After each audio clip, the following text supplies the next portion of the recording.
Good morning, everyone. Jane Monreal here with you. Friday morning, 9 o'clock. We made it to the end of the week, and you're watching Live Impact News here on WCNC Plus.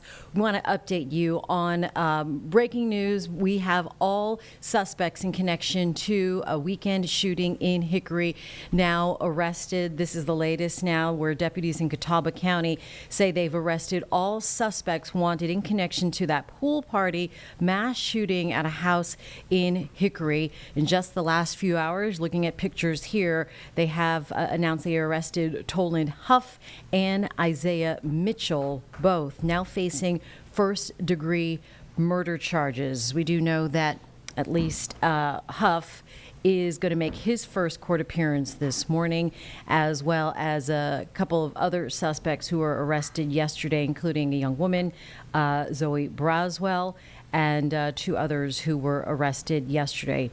In all, I believe we have at least 6 suspects in connection to the weekend party now under arrest and in Catawba County custody. There you're seeing Garen Killian making his first court appearance earlier this week. He was the first person arrested in this shooting, where one person was shot to death and 11 others injured. So quite the scene. Sunday morning, early Sunday morning, overnight hours from Saturday night because of a party at this house in a beautiful suburban area in the Hickory neighborhood.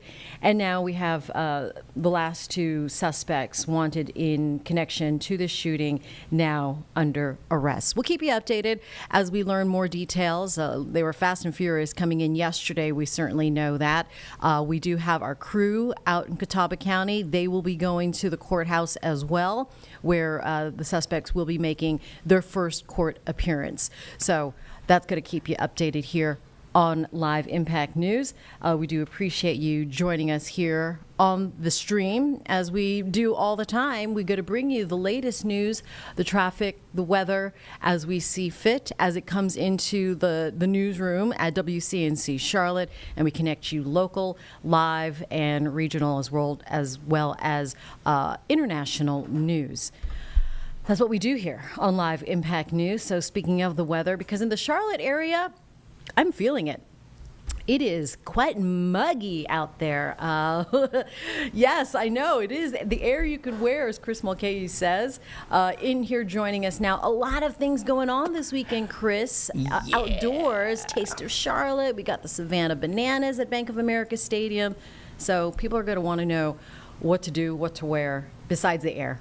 Well, I'm an honest meteorologist, and I will just let you know that this is the type of forecast that, in my opinion, is maddening. The reason why is that Mother Nature is going to do as she does. So the reason why we're giving you windows of opportunity that storms can form. But I love the time that I can say, hey, like yesterday, it's going to rain most of the morning. It'll end by the early afternoon, cloudy most of the day, and we see some sunshine. That's fronts. That's predictability. That's a low. We know where it's going. But whenever you're this hot and this humid, all of a sudden, anything can pop up in one area. That it could pour in Matthews, but it's dry in Pineville. It could be torrential downpours in Huntersville, but you see nothing in Mooresville. So it just depends. That even close proximity it's a completely different forecast than what your friend down the road might have. So that brings up point number one. There are 3 points that I need to make here in our Impact Studio. Number one, hottest air of the year. Number two, the most humid air of the year. And number three, well, we're talking about storms. So let's go. So number one, the hottest air of the year is here, and the hottest air temperature we've actually hit,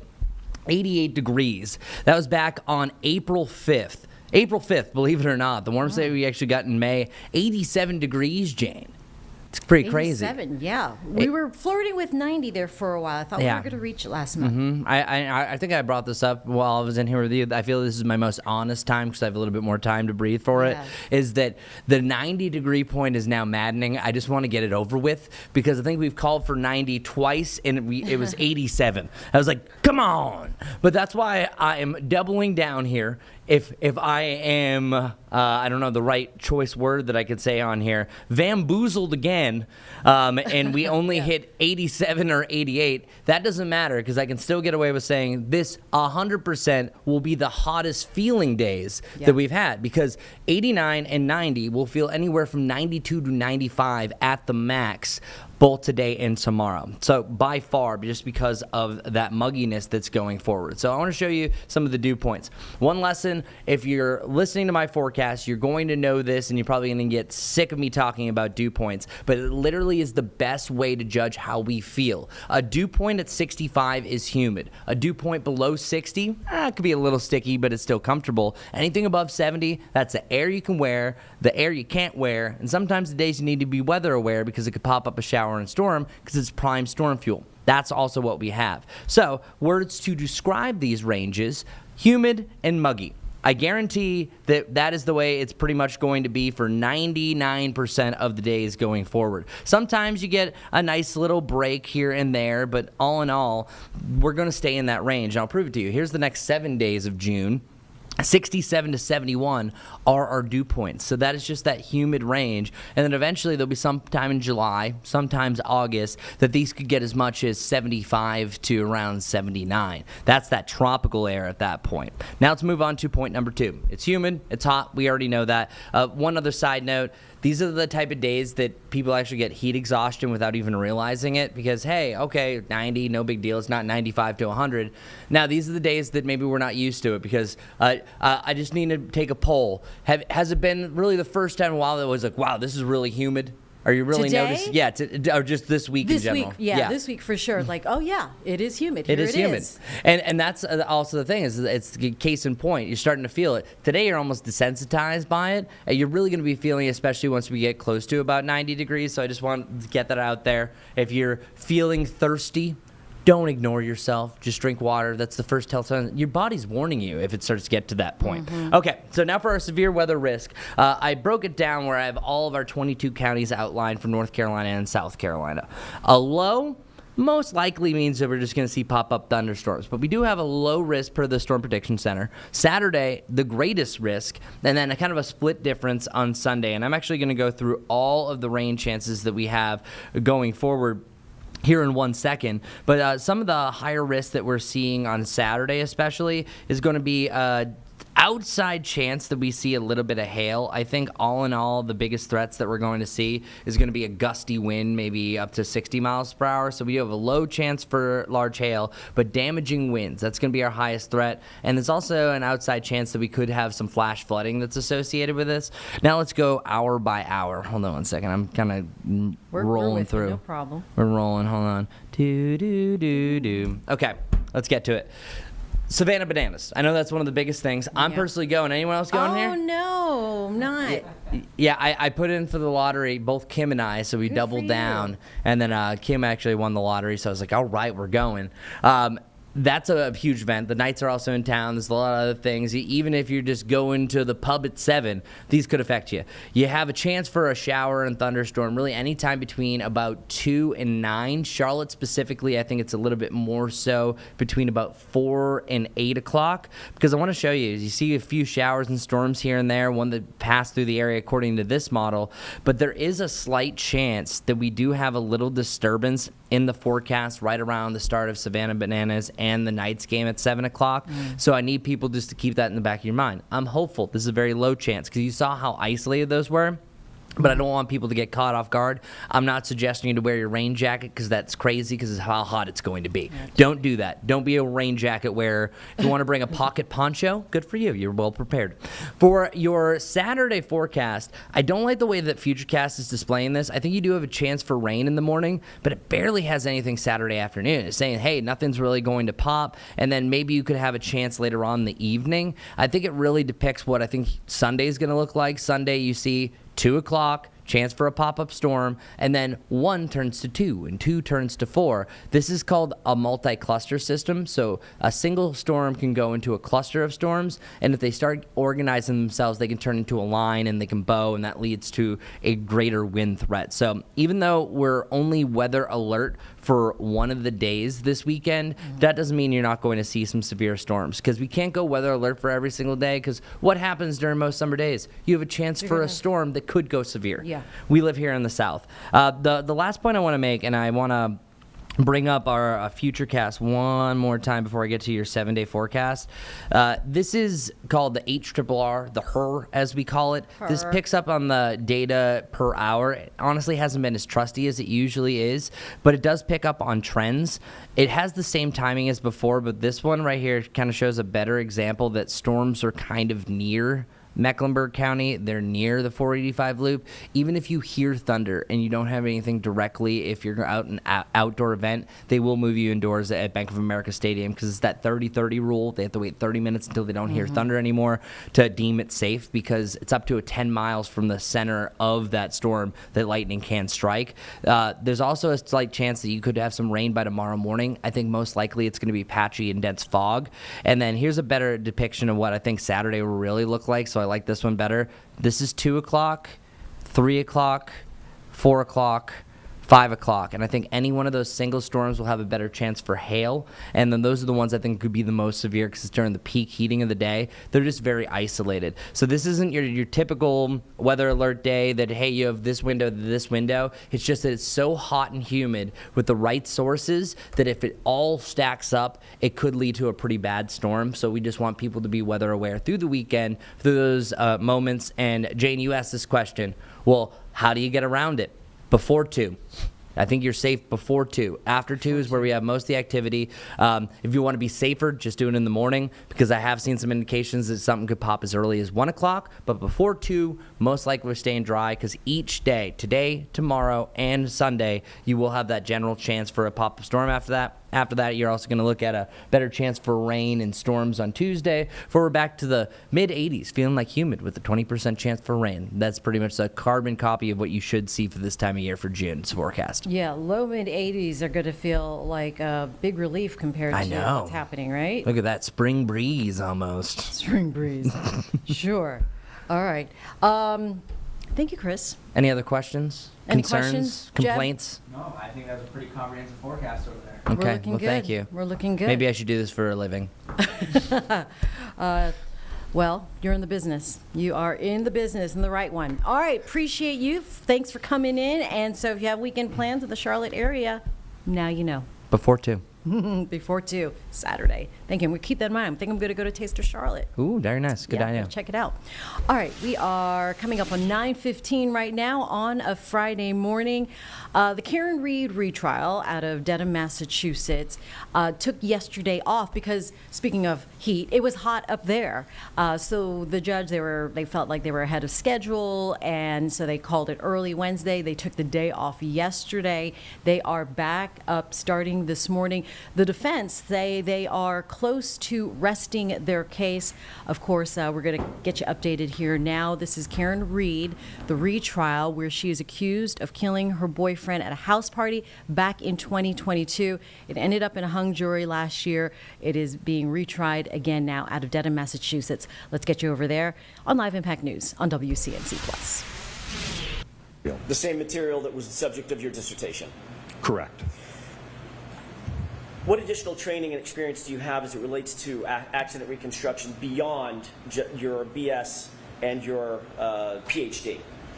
So certainly the 8 years of work that I've had at ARCA has certainly trained and taught me a lot over the last 8 years. Like I said, I've seen hundreds of collisions, all different types of accidents. But in addition to that, I've continued to take courses through Northwestern University in crash reconstruction, human factors and lighting, heavy vehicle forensics, heavy vehicle EDR downloads, Bosch data retrieval and black box downloads, photogrammetry, so a number of continuing education.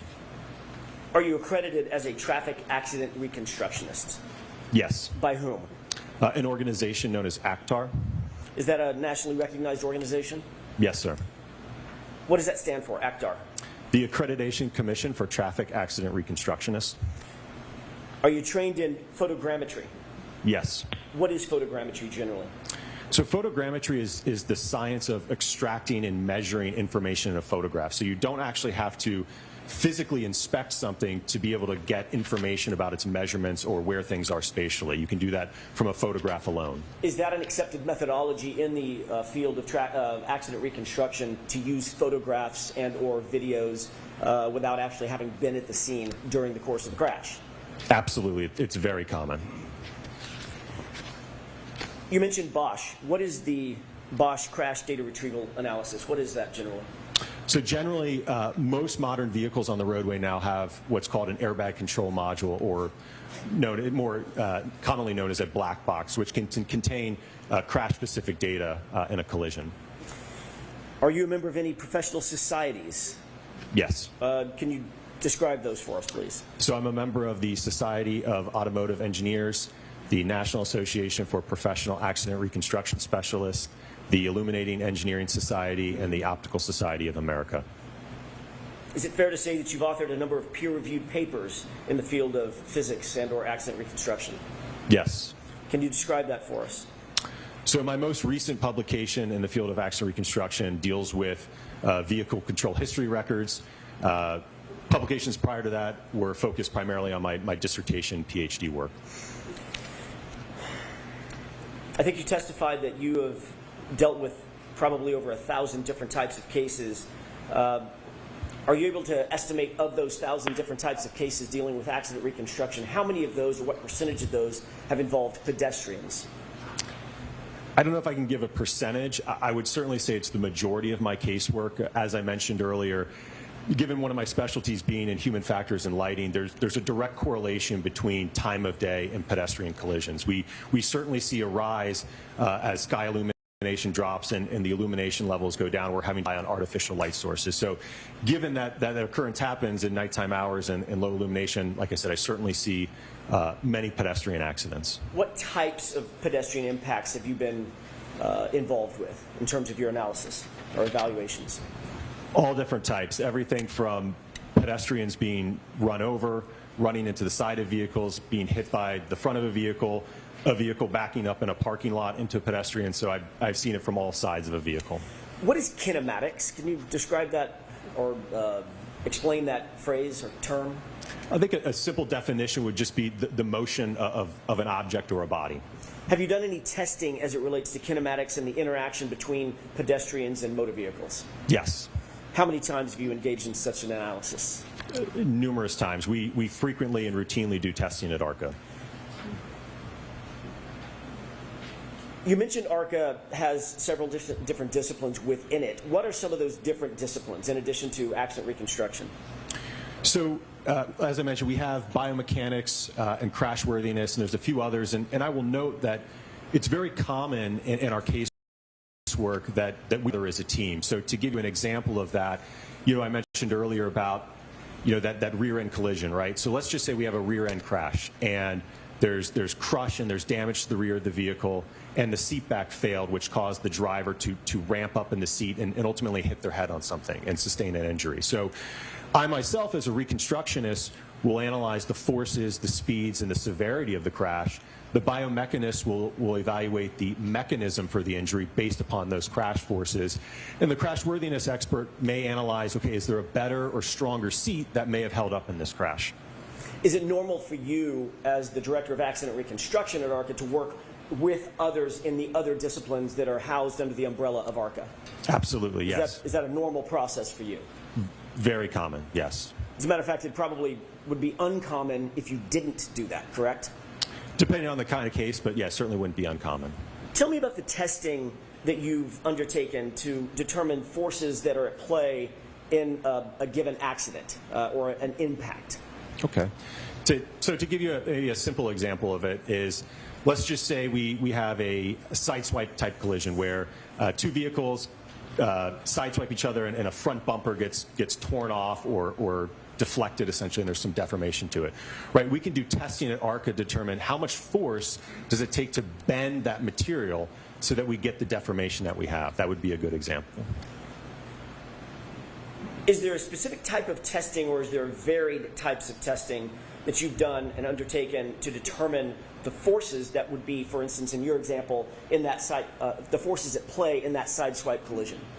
Yeah, absolutely. It would have been, again, as part of the test, we would be measuring the forces, we'd be measuring the displacement, we'd be able to calculate acceleration and things of that nature from that test data.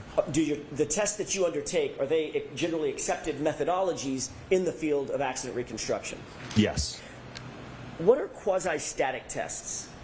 So a quasi-static test would be like the example I just gave you, where we have basically the bumper would be stationary, right? And now we're pulling on it to determine how much force it takes to bend it. So that'd be an example of a quasi-static test. So that test specifically is determining or attempting to determine the amount of force necessary to deform a bumper, for instance, in the way that it's seen after an impact. Yes. Or any other body panel, correct? Correct. And on the human side, also there are forces at play, I'm assuming, in terms of injuries that are sustained by pedestrians in the accident reconstructions that you've done involving pedestrians. Yes. Do you have experience in evaluating whether damage to a vehicle is consistent with a proposed scenario or set of facts? Yes. Describe those circumstances for us. What are the circumstances in which you're trying to determine whether or not the damage fits a proposed scenario? So a case that commonly comes across my desk is we have two very different versions of how an accident unfolded according to Party A and Party B, right? And we have a set of evidence in terms of the damage to the vehicles, maybe some roadway evidence, right? So we can look at that objective evidence utilize physics, maybe some calculations to determine whose version is most consistent based upon the damage and the roadway evidence. Is that an accepted methodology in the field of accident reconstruction? Yes. In other cases in which you've undertaken such an engagement to determine whether or not the physics or the physical evidence matches a particular scenario or is inconsistent with that scenario, have you been able to ultimately reach conclusions and opinions to a reasonable degree of scientific certainty in those cases? Yes. Is that normally what you're seeking, to ultimately come to an opinion or a conclusion about those scenarios or circumstances? Yes. Are your opinions and conclusions based on your education, your training, the background and experience that you've explained to the jurors? Yes. Is it also in furtherance of the scientific methodologies that you employ in order to come to those opinions and conclusions? Yes. And are those generally accepted in the scientific and accident reconstruction community as a proper methodology to come to opinions and conclusions of that nature? Yes, sir. Have you been qualified in other courts to testify in the area of accident reconstruction? Yes. Let's talk about how you began your work in this particular case. When you were initially retained in connection with this case, were you hired by the defense? No. Did you know who we were? Sustained. Your Honor, may we approach? Yep, you can ask it differently, Mr. Jackson. Sure. Were you hired by anybody affiliated with the defense? No. At that time, did you know any of the names of the defense? No. At the time that you were hired to or engaged in this case, did you even know the name Karen Reed? Sustained. Did you know any of the names or of any of the parties? Sustained. I'll see it. Sure.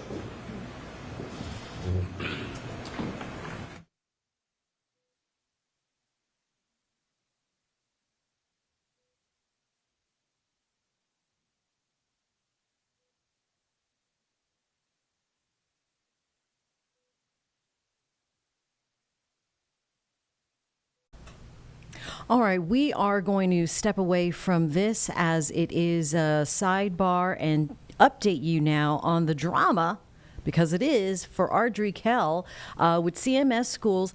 They did have their usual staff meet, or I should say Board of Education meeting held. That was Thursday night. A number of people during public comment speaking out for and wondering why there are no questions being answered about the departure of Jamie Brooks, the principal of Ardrey Kell. Let's go ahead and start playing some of those public comments from last night's Board of Education CMS meeting, now previously recorded on WCNC+. On May 12th, my wife was taking my kids to school when they saw a fleet of ICE vehicles arresting a father on his way to morning drop-off. When my 10-year-old son asked to attend a protest, he made a sign that said, "My friends shouldn't live in fear." There's been a lot of fear, hurt, and anger also at Ardrey Kell the last couple of weeks. There's been several principals from across this district who have been removed in stealth with no explanation. I wonder if the pattern and method of these suspensions have been about the consolidation of power instead of the guards and guardrails that you have envisioned. I teach comparative politics, so I'll tell you that the core tactic of authoritarian regimes is the arbitrary exercise of power to create a culture of fear. I want to be clear, I'm not equating the pain of deportation ripping families apart to the ignominious end of a celebrated educator's career. What I am saying is that I worry that the goal in both these cases is to make people afraid of transgressing a life-altering invisible line. Is that not the message being sent to the staff of CMS? You can have a full career, be beloved of staff and students, and lead one of the state's top-performing schools by every metric, and all of it gone with only media rumors remaining. Do you want to cow the other principals of CMS at the expense of drying up potential administrative recruits given this fearful climate? I also have two requests to demonstrate your support of immigrant communities. First, that you allow community-based organizations to provide Know Your Rights information and training directly to families. Second, to provide in-person trauma-informed training for teachers around family separation and immigration. Thank you.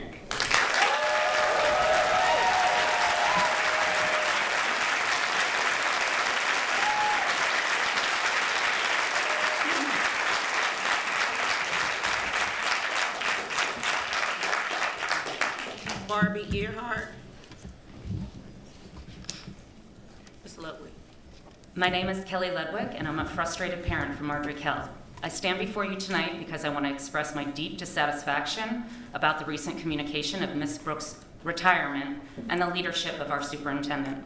While I respect the superintendent's position, I have deep concerns about how she has treated Ms. Brooks and the AK teachers, admin, and staff who work tirelessly to serve our students.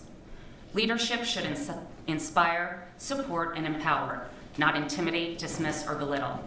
AK administrators and teachers describe an environment of fear with district leaders rather than collaboration. We're speaking of whilst we're speaking up, risks retaliation rather than resolution. AK teachers and staff are exhausted, demoralized, and frankly afraid. And when the people who teach our children and run our schools are treated with disrespect, dishonesty, and lack of transparency, our students pay the price. A school district thrives when its leaders foster trust, respect, and open communication. Instead, morales are deteriorating, talented educators are leaving or are forced to leave, not because of the students or the community, but because they are undervalued and undersupported by central administration. These turnovers harm our schools, our communities, but mostly our students. I urge the board to take a deeper look in the details of Ms. Brooks' retirement, along with the ongoing lack of transparency and horrific communication. Investigate the climate under the superintendent's leadership. Ask yourselves, is this a culture we want for our district? Are we prioritizing power over partnership? Our students deserve leaders who model respect, empathy, and integrity. They had one with Ms. Brooks. Our principals deserve leadership that uplifts the professionals dedicating their lives to education, not those who undermine them. We deserve better. Our students deserve better. It's time to stop enabling leaders who rule by fear.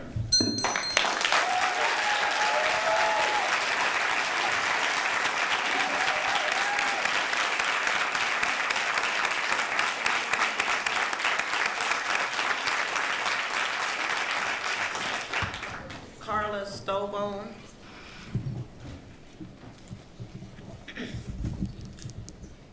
Hey y'all, my name is Barbie Gearhart and I have 7 children and I have had 5 in CMS. I have 1 grandchild in CMS. I'm a registered voter, as are 5 of my children, and my husband's a registered voter also.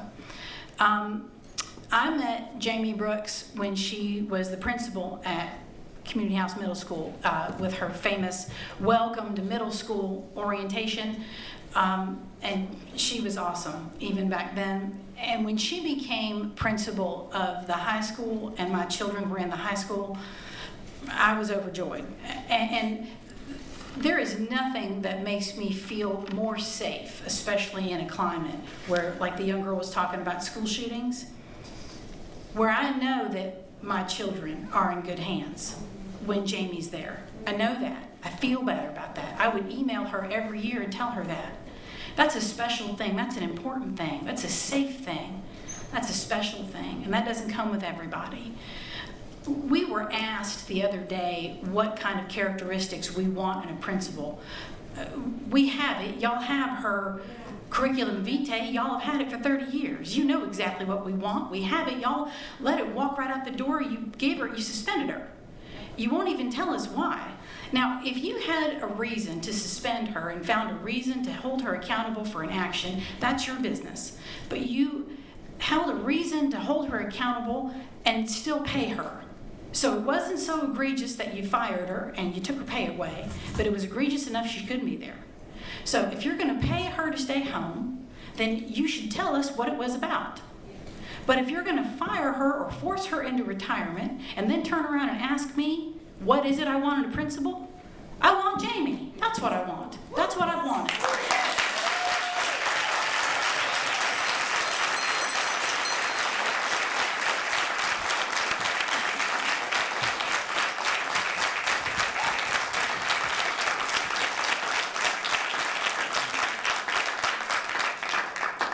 Heather McAfee.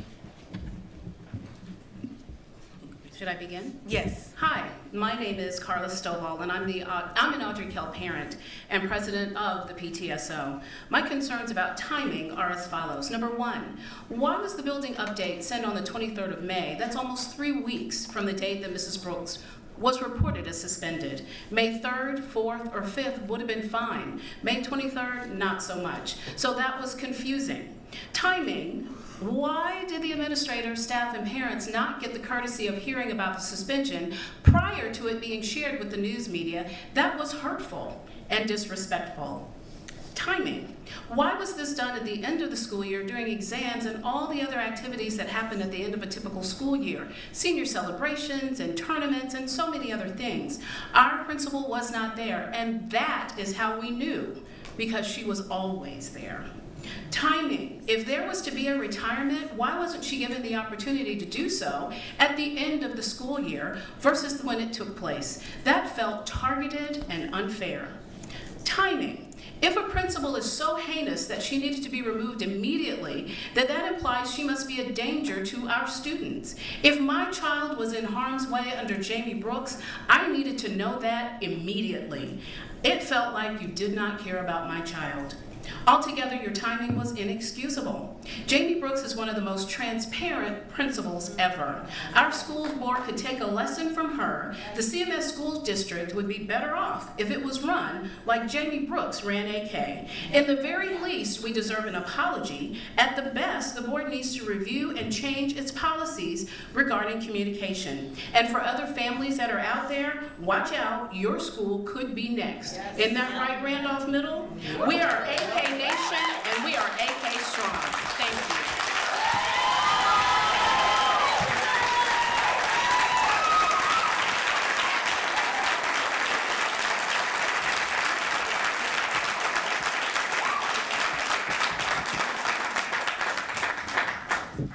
Karen Morris. You can proceed. Good evening. My name is Heather McAfee. I'm a proud Audrey Kell parent of 3 children, a community advocate, and a founder of a nonprofit that's provided over $500,000 in food support to families in 11 CMS schools in the past 5 years. But tonight, I'm here as someone who has worked closely with Jamie Brooks for the last 8 years on school improvement teams at Community House and Audrey Kell. And I am heartbroken, not just by what happened, but how it was handled. Jamie Brooks is not just a principal, she's the heartbeat of our school. She shows up early, stays late, at every game, every meeting, every hard conversation. She leads with strength, integrity, and deep compassion. She works harder than anyone I know because she believes every child and every educator she serves. And now, after 30 years of dedicated service to CMS, she is being pushed out quietly, without transparency, and during one of the most critical weeks of the school year. It's not just unprofessional, it's harmful. It erodes trust and breaks the spirit of the school community that she poured her soul in. Our students deserve stability, our staff deserves clarity, not fear, and our community deserves answers. So what now? Jamie should be offered the opportunity to be reinstated. Her record and leadership speak for themselves. If there is no other option, then honor her publicly, like the principal of South Charlotte, and acknowledge that Audrey Kell's accomplishments that Dr. Hill highlighted in the parent school message on Tuesday, that all made possible under Jamie's leadership. Finally, I urge this board to review how this case has been handled compared to other situations in the district and share those findings with the community. We cannot learn or rebuild with silence. Jamie Brooks deserves better, and so does the AK community.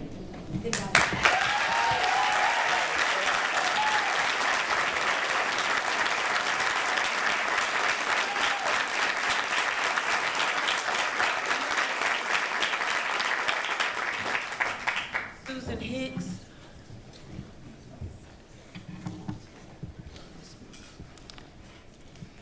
You can proceed.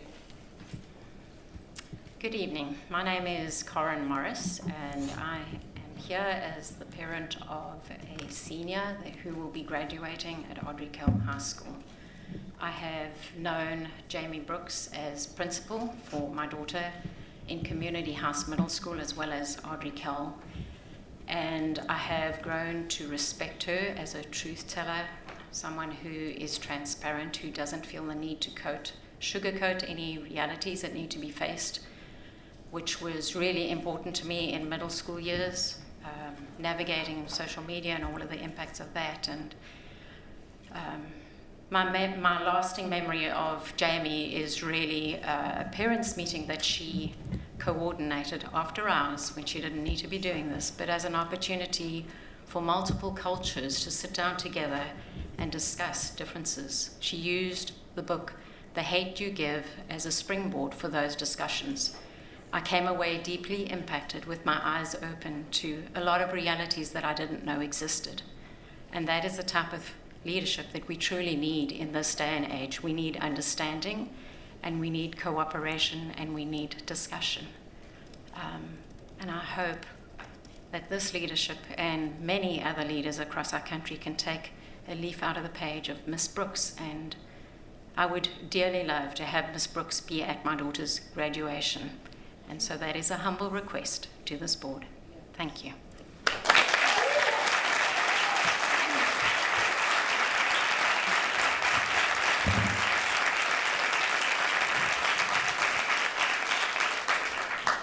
Jennifer Keller.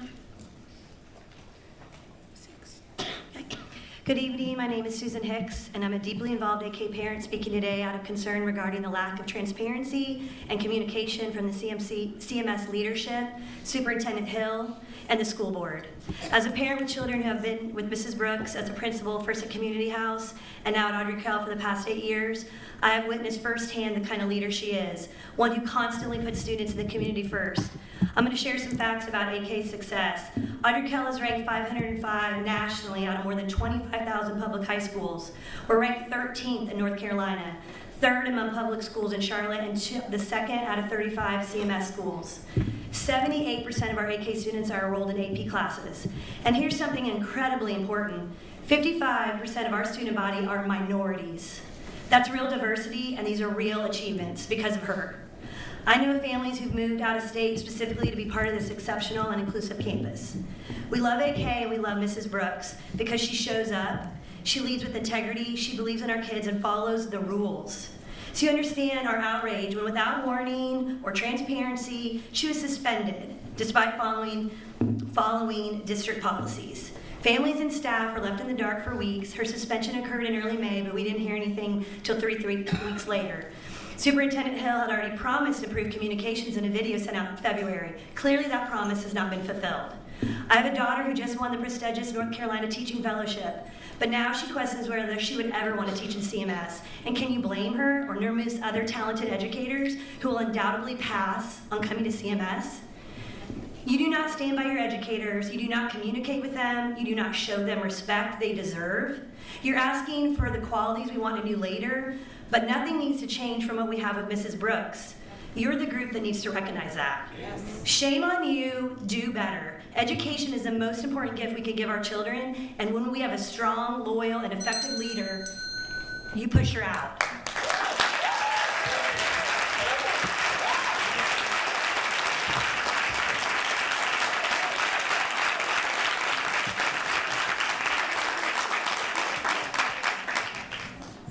Phil Gramaglia. Let's go. My name is Jennifer Keller, and I'm an AK parent, and I strongly believe in the value of public education. Our children deserve to learn in an environment that values integrity. Our teachers deserve to work in a school system where they are not just told they are respected and valued, but are shown. Our teachers shouldn't be afraid to speak out for fear they'll lose their jobs or not be able to pay their bills. Please don't ask us to trust you that there was a personnel reason that a beloved principal with 30 years of service simply retires without saying goodbye to her staff, students, and parents. You want us to trust you when you tell us that you value our input on a new principal when you expect to announce that new principal in less than a month. I'm here to tell you we do not trust you. Mrs. Brooks was apparently suspended on May 2nd, and the only reason any of us knew about that was because we started asking where she was. On May 23rd, we got a vague notice saying she would be quote-unquote away for a period. You knew she had been suspended for 3 weeks by then, and you lied. Why? CMS apparently suspended another principal at Randolph Middle School on May 20th, just 2 weeks after she was assaulted by a parent on school property. The notice went out to parents on May 28th, simply said, the principal is away from campus at this time. You knew she'd been suspended for over a week, and yet you lied. Why? I'm here tonight to demand that CMS stop lying to us and to demand that the school board look behind the wool over your eyes and launch investigations surrounding the sudden and seemingly inexplicable suspension of at least 4 principals in May. This is not leadership, and our students and teachers deserve better.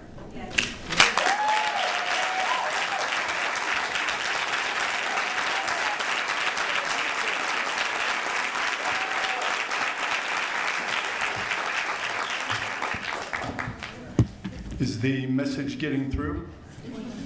You know, clearly CMS does not understand how to empower true leaders in their schools and in the district, and this is just another example of them not empowering a true leader in Jamie Brooks. My name is Phil Grimley. I'm an AK parent of 3 kids. I'm here to bring attention to the ongoing lack of communication, poor leadership, and broken trust within CMS under Dr. Hill's leadership. On February 24th, Dr. Hill issued a public apology saying, I apologize that parents weren't notified per our process. We commit to doing better. Fast forward a few months, promise broken. Principal Brooks' last day, as we all know, May 1st, 3 weeks, nothing communicated until a retirement comes in with no explanation. And still, as many of the parents have said very clearly, there is no trust amongst the AK parents with CMS leadership. This silence continues to create stress, anxiety, and unnecessary rumors through our community. You see it all over the news. Again, AK in the news. All our kids want to do is have a strong leader and go to school every day, learn, graduate, go to college, and be productive citizens. The damage didn't stop there. Principal Brooks has been actively advocating for proper teacher allotments for the upcoming school year, resources that directly affect student safety and achievement. Her sudden removal stalled that work, and now AK is once again facing reduced staffing. Also, her current administrative team is trying to do the best, but they have not been, properly briefed, and now many teachers are left in limbo because they were there because of Jamie Brooks, and now they can't transfer because the portal has already closed. Please do better. Bring Brooks back.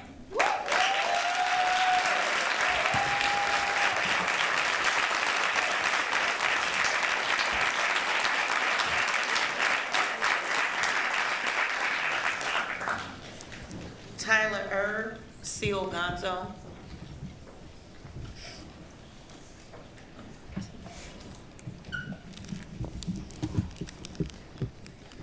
Just 1 second. Seal Gonzo.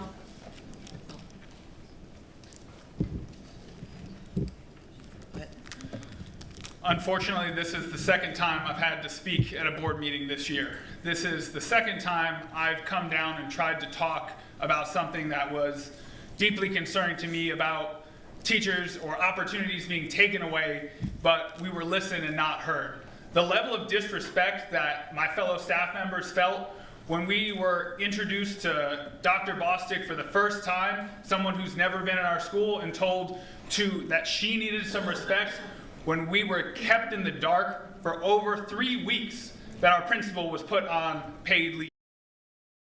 To find out through the news. I had to get shared a news article on a phone from a student, and that's the only way I found out, when CMS Communications could have done a better job. They could have been more transparent, they could have been more respectful of our time. Yeah. But this was a ploy by the district to make sure that none of my fellow staff, who many came to work at Audrey Kell to work with Jamie Brooks, didn't have the opportunity to transfer. The transfer period had closed, and unless you were getting some type of promotion, none of us even had the availability to leave if we had wanted to.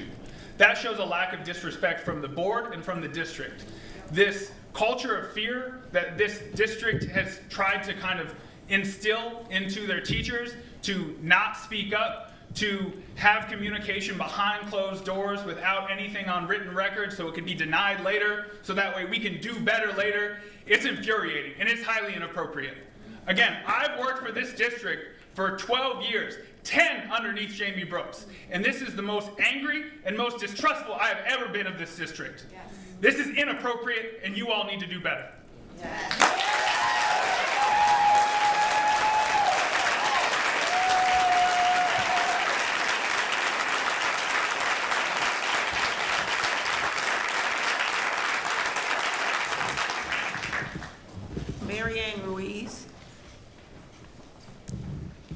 Hey, there is one question I am willing to bet no one on this board had to ask themselves every morning.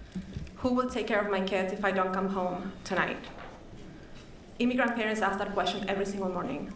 Who will take care of my kids if I'm not home tonight?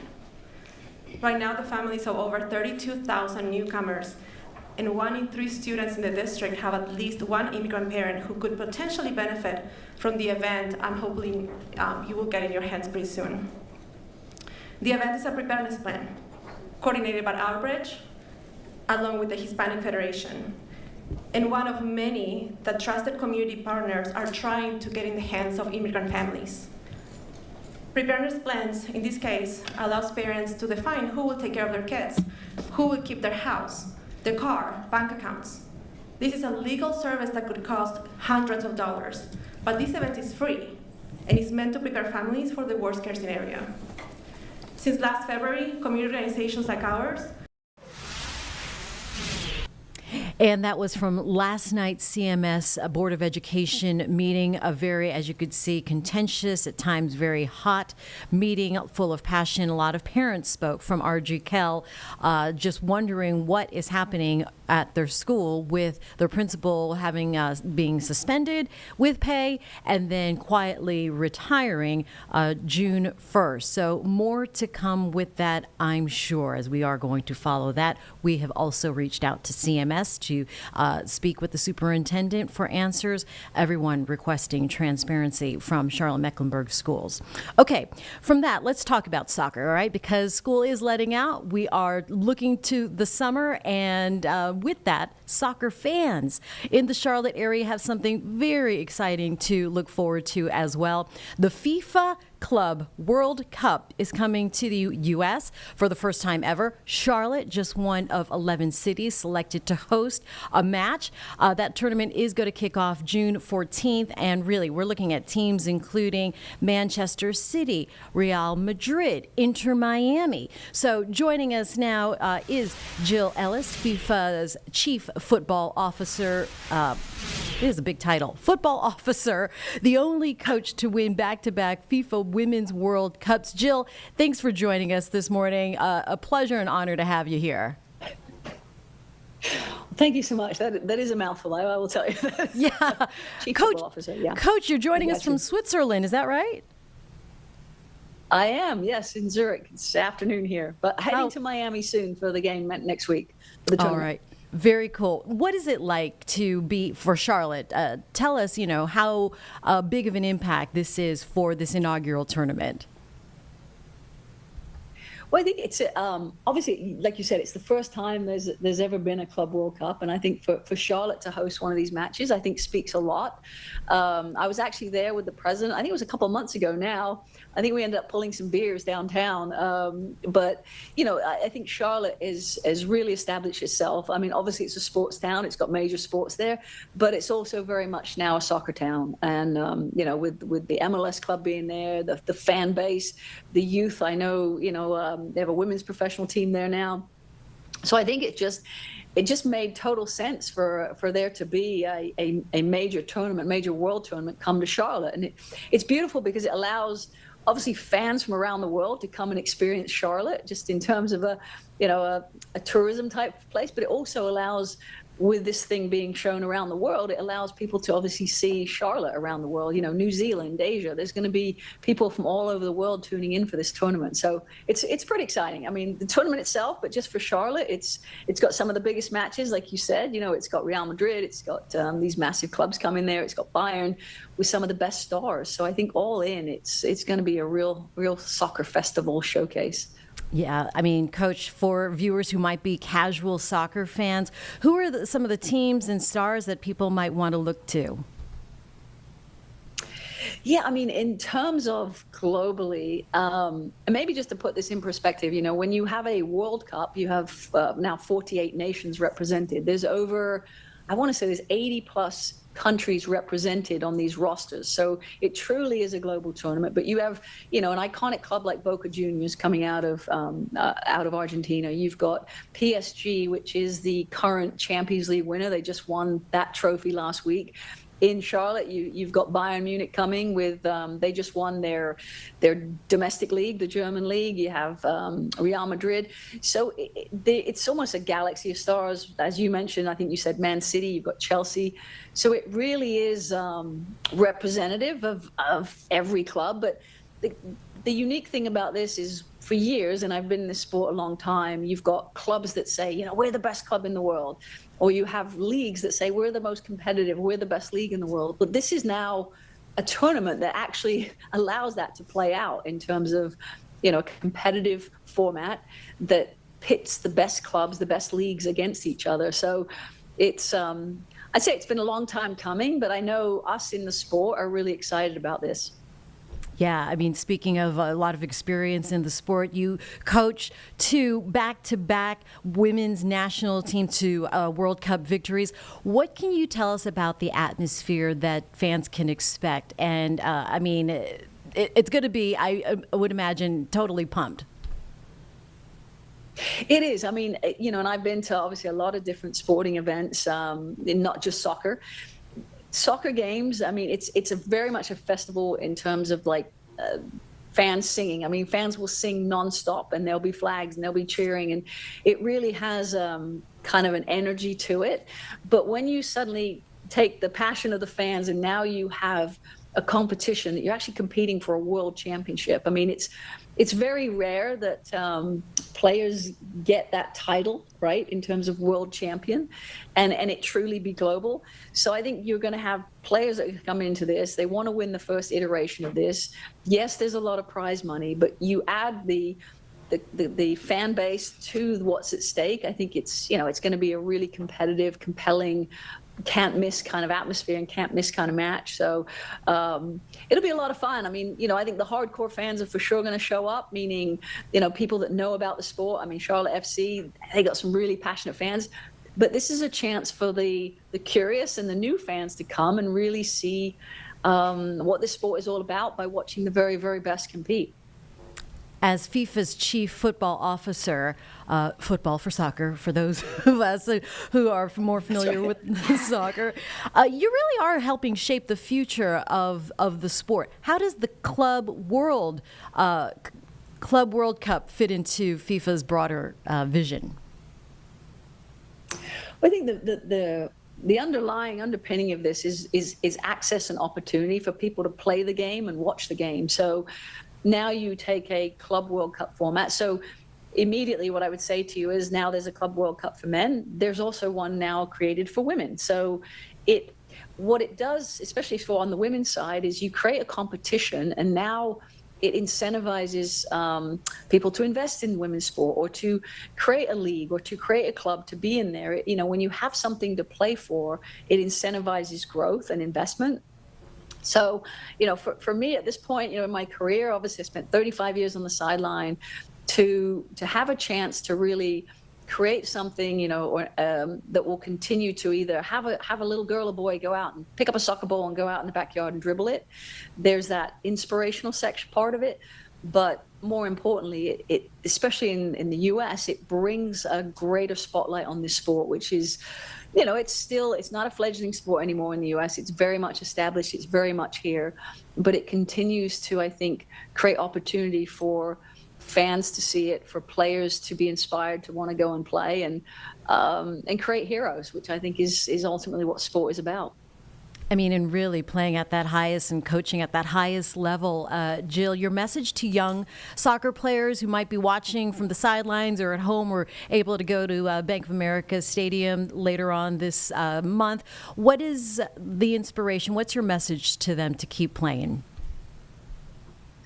Yeah, listen, a couple of things. I mean, I've worked with some amazing players, and I think at one point I said to 4 or 5 of my top players, I said, if there was one thing that got you to where you were, that wasn't just your soccer skill, what was it? And a lot of those players came back with something in their top 2. It was self-belief. So my message to players is, the journey, it's much like life, right? It's up and down, and sometimes you're playing and you're starting, and sometimes you're on the bench, and sometimes you get cut.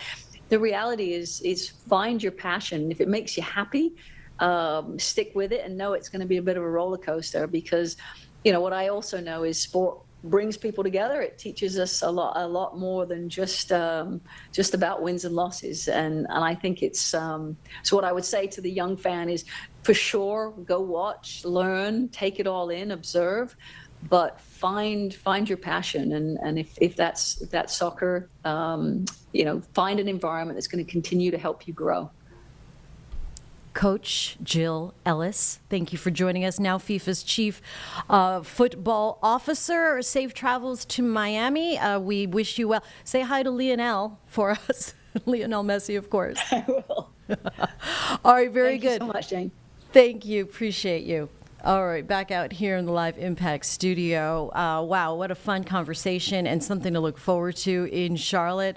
On the map as far as football goes, FC with the World Cup, FIFA World Cup coming out here, and that tournament starting again June 14th. They will be in Charlotte on when was it?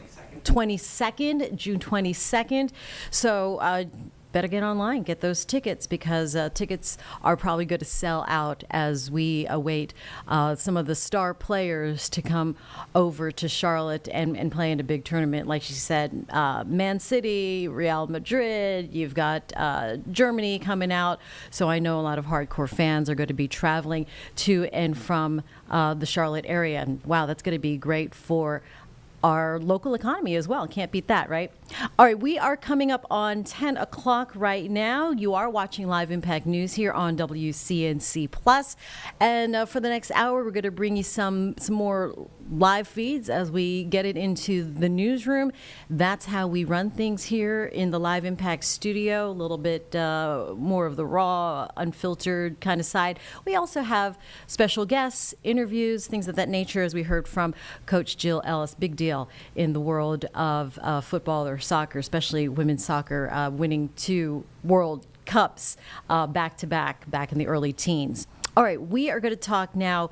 This is more of a topic that people are talking about these days, water quality. It has become one of the most talked about health topics of 2025, especially with the ongoing national debate over fluoride, with Health and Human Services Secretary Robert F. Kennedy Jr. deciding that the CDC to reconsider fluoride in our tap water.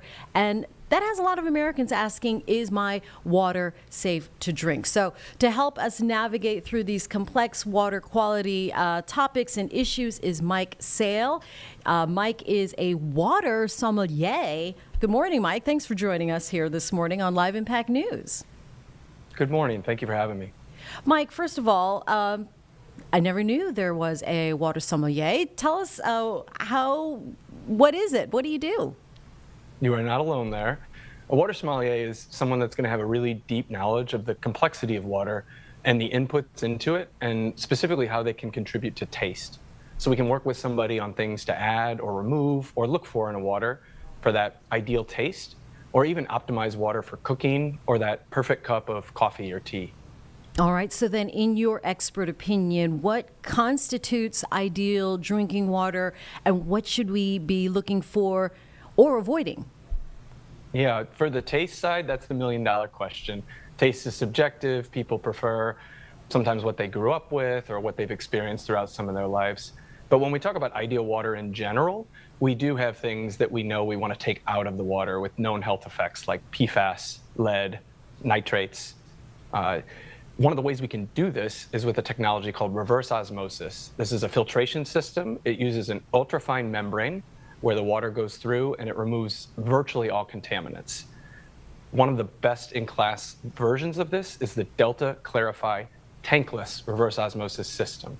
It's certified to remove 90 contaminants, including the ones we mentioned above, and fluoride, as you were talking about earlier. And it's tankless, so it's going to sit underneath your countertop, and it takes up 60% less space than a traditional tanked model. This gives you a continuous flow of water, and every 2 years you're going to replace the two main filters for about a minute change. Okay, all right. So how about just like a basic filter if people can't, it sounds very expensive. So how about just those, basic pitcher filters? Are those recommend, like a Brita? I have a Brita at home too, yeah. Mm-hmm. Yeah, different filtration models, what you can do is you can look at either from the manufacturer and you can see what they're specifically certified against. So a lot of this becomes a conversation of either what you know is in your water or what might be in your water and you want to be sure you're removing, and then you can check that against the different lists. Reverse osmosis is going to have the highest fidelity, take out kind of the longest list of things, but if the things you want out are covered by a filter or a different under-sink method, like that's absolutely wonderful. How do you find out what's in your water?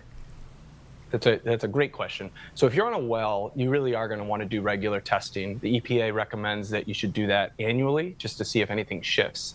If you're on a municipality, you can actually learn a lot by getting the water quality report from your local water provider. They should be publishing this annually and talking about the source water, what comes into it, and then what's out of it on the other side of testing. From the sommelier perspective, I would just encourage everybody to get a closer relationship with their water and really start doing some of that homework to better understand what might be in what's coming out of their tap. Yeah, I mean, and let's talk about maybe smart technology. How does smart technology play into our water systems? Yeah, I think as you look at some of these systems, they'll have measurements that can actually look at something called TDS, total dissolved solids, and that's just a measurement of how much stuff is in the water. So that's not going to tell you what is in the water. Again, you're going to have to get that through either testing or looking at someone else that's done some of that homework. But it can tell you that the system's operating as desired by, in the case of reverse osmosis, reducing, virtually everything in the water down to a base water. We talk here in Charlotte a lot about PFAS. You've mentioned that, other contaminants, these forever chemicals. Explain that to folks who might just be joining us here on Live Impact News, why they've been making the headlines so much recently. Yeah, this is a class we would call emerging contaminants because they are newer to really probably being in our water and then also our understanding of their impact. We call them forever chemicals. They come from various manufacturing. And unfortunately, what happens when they get in the water is they're very hard to remove. And that's what has them often going through the whole supply chain and into our bodies. The science is still sort of evolving on what the appropriate level is and what could be a problem. And this is where we're looking at filtration mechanisms as sort of a, let's get in front of those discovery. Okay, and so what are some maybe red flags or what we should look for in our water that it might be posing a problem? We actually, if you go to deltafaucet.com/clean water, there's a lookup tool on there where you can enter in your zip code, and that'll actually pull both what's coming from your water quality report and then some of these emerging contaminants. And that would be the start, I think, of beginning to understand, hey, this is what might be in your water. And now you can start looking at solutions that could help tailor that if you want to remove those pieces. Okay, all right. So the information is out there. We just need to go find it. You want to weigh in on this debate with fluoride? I think it's a really interesting one. I think there has been some science that shows really on both sides. And so, again, where we sort of sit is if you want to go ahead and proactively remove it. Oh, looks like our picture. There's a system that can do that. And then if there's ways you can put those back into your water. Okay. The picture froze for a millisecond there, Mike, but that's good. So we can proactively remove it if that's what we want, and there's a system we can put it back. Anything else you want us to know about water and having that best or highest water quality available to us for our families? I just get really excited about everybody just paying more attention and understanding more what's going on.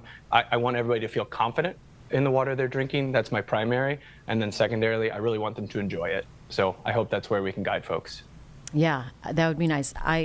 I find myself, no sommelier, but I am a bit of a water snob myself. I do like some good water. Good. I'm happy to hear it. Don't be ashamed of it. Okay, thanks. No shame here. Water, we're all about water. All right, thank you, Mike. Thanks for coming out on the live stream here on Live Impact News on WCNC Plus. That is your water talk. Your cooler talk this morning for now. 10:06 is the time. Let's get you back out to the Karen Reed retrial as they have a reconstruction expert. This is the defense's witness, and he is on the stand right now. Let's tune in here for the latest on WCNC Plus.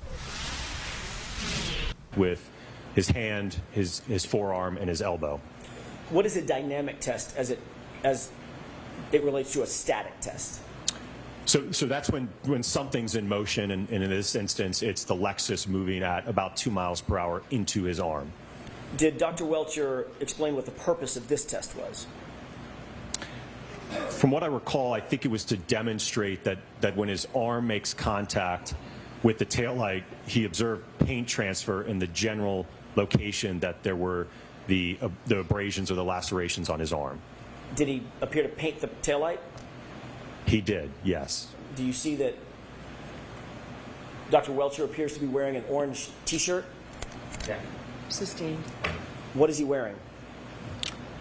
Appears to be an orange T-shirt. Is that similar to what was described as John O'Keefe having worn that night on January 29th, 2022? Yes. Is there any significance to wearing that T-shirt? Not that I can think of, no. Did you note any or identify any shortcomings with this particular test? Well, much like the static test, again, it leaves the door open to all those questions, right, about, again, doing this at 2 miles an hour doesn't tell you anything about, well, what happens at 10? What happens at 15? What happens at 20? Right? In terms of what are the collision forces? What's the damage? How does the arm move? What would the expected injuries be, right? This dynamic test, as well as the static test, doesn't answer any of those questions for us. Is this test from Dr. Welcher considered a force calculation? I'm not aware of him making any type of force calculations or measuring accelerations or anything of that nature, no. Did Dr. Welcher conduct any testing to determine whether the damage to Ms. Reed's Lexus was consistent with the striking of an arm of a pedestrian? I'm not aware of any impact testing that he did, no.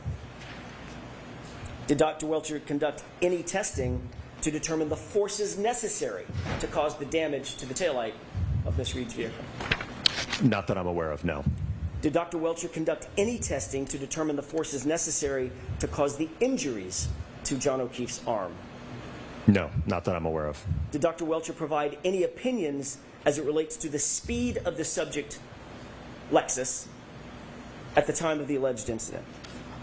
No, from reviewing his report and his PowerPoint and analysis, I could not find anywhere in it a specified speed or even a range of speeds. Did Dr. Welcher provide any opinion as it relates to the forces experienced by the taillight in such an impact? Not that I'm aware of, no. Did Dr. Welcher provide any opinion at all as it relates to the post-impact trajectory or movement, if you will, of John O'Keefe's mass or his body subsequent to the alleged conduct? No, not that I'm aware of.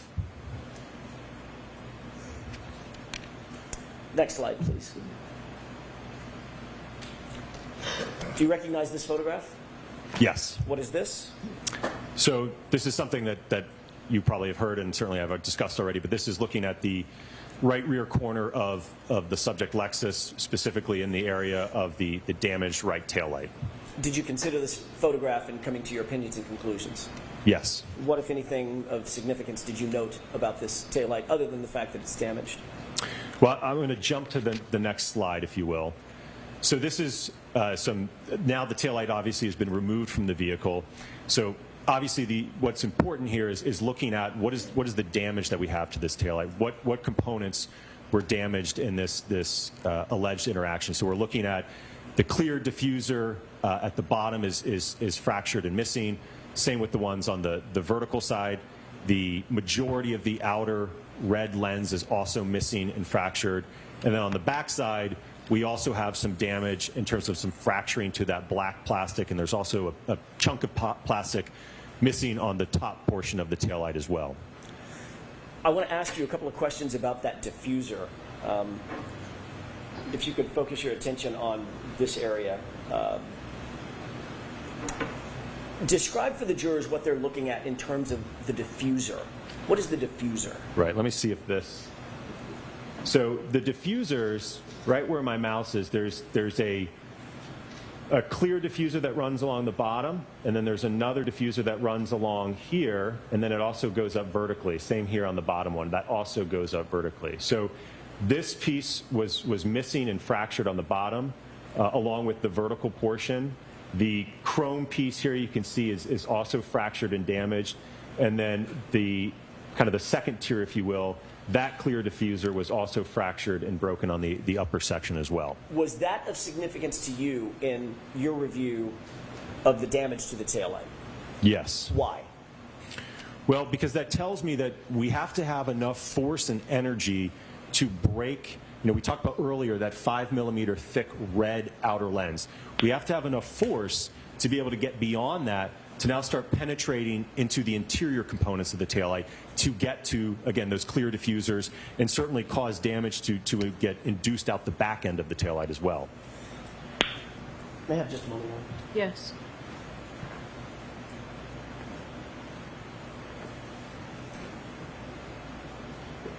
Dr. Wolf, did you bring with you an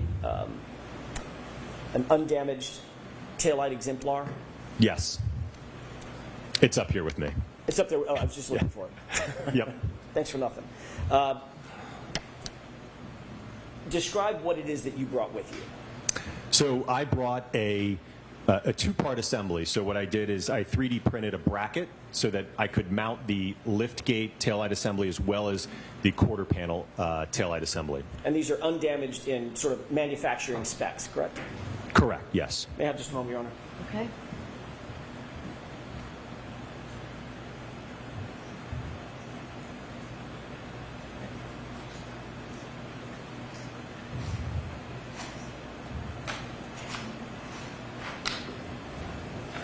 You have it with you up there at the witness stand? Yes. Could you retrieve that with the court's permission? Okay.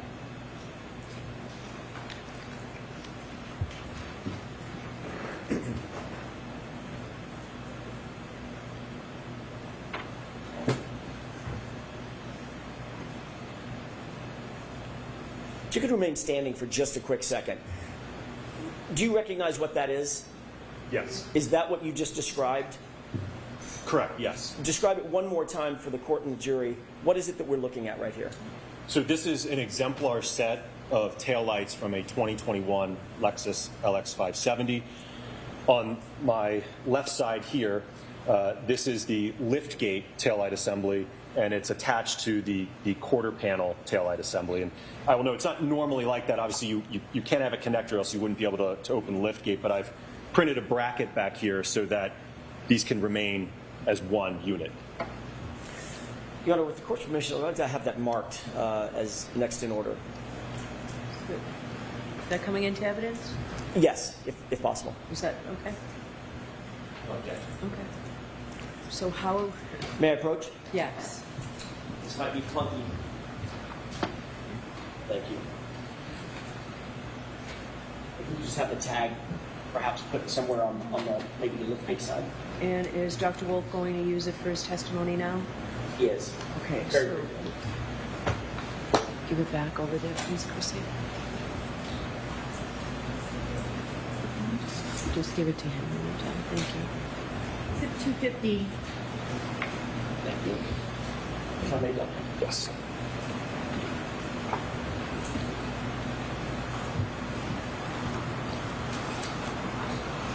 May I?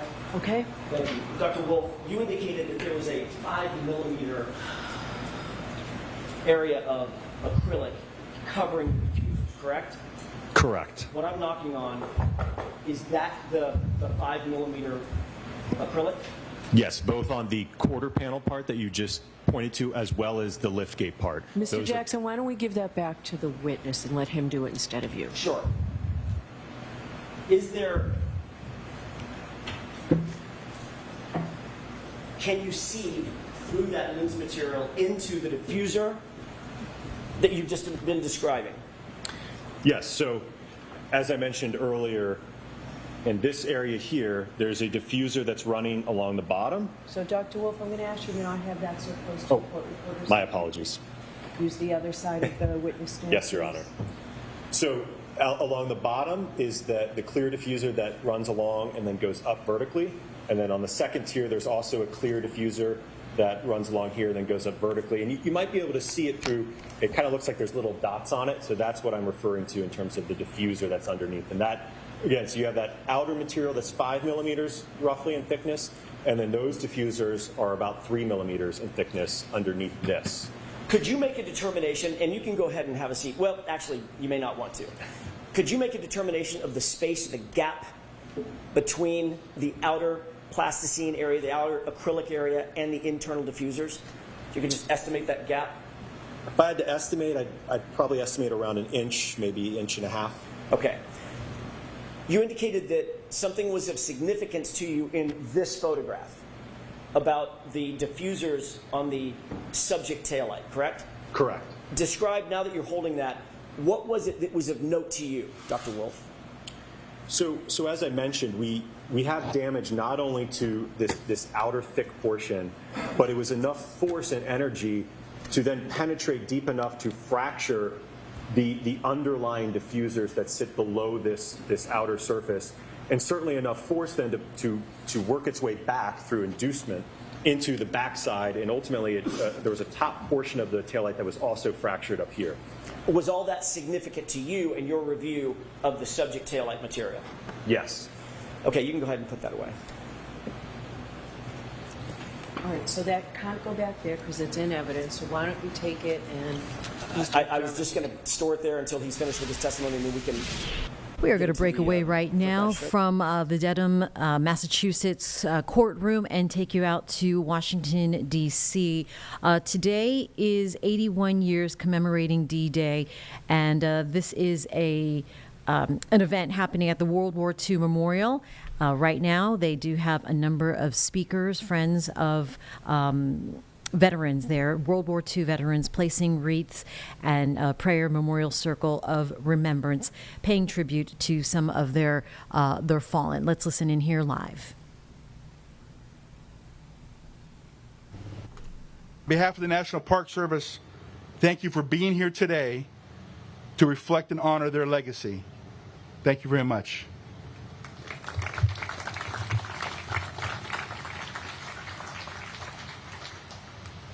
Next, we welcome Alex Kershaw, resident historian for Friends of the National World War II Memorial and author of nearly a dozen best-selling books on World War II, including The Bedford Boys and The First Wave. Good morning, ladies and gentlemen. History matters. It matters a great deal. Less than 1% of those who fought in World War II are alive today. So it's especially gratifying for me and for everybody else here to see our World War II veterans, our righteous warriors, here with us on this very special day. It's also wonderful to see Mr. Secretary here today. Your presence means a lot. And for me in particular, as a Limey, it's wonderful to see the representatives of our dear friends, representatives of the most important, impactful alliance in human history, thank you for being here today. 81 years ago this morning, Allied forces landed on 5 beaches in Normandy. By now, as we sit here, almost 900 Americans are dead on one beach, Omaha Beach. Almost 300 Canadians, most of them volunteers, lie dead on another beach, Juno Beach. It was the most significant, most daring invasion of the 20th century, perhaps in modern history. The future of the free world and of the enslaved nations of Europe depended on success. Yet, that success was far from certain. For D-Day, as Omar Bradley said, there was no plan B. The American who issued the final order, "Let's go," Dwight Eisenhower, understood more than perhaps anyone how risky D-Day would be. In a draft of remarks he had prepared in case the invasion failed, Eisenhower wrote, "If any blame or fault attaches to the attempt, it is mine alone."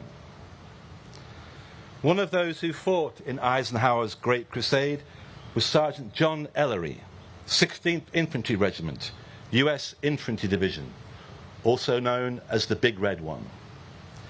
His words are worth remembering today. We sometimes forget that you can manufacture weapons and purchase ammunition, but you can't buy valor. And you can't pull heroes off an assembly line. As President Franklin D. Roosevelt, who addressed this nation 81 years ago, put it, the heroes of D-Day, these heroes, fought not for the lust of conquest, but to end conquest. They fought to liberate. Courage, honor, decency, civilization, democracy, all today prevailed. Today and every 6th of June, until the end of time, we should give thanks. And we should vow to protect that greatest of treasures, bought with the blood of so many heroes from the Allied nations, our freedom. Thank you very much.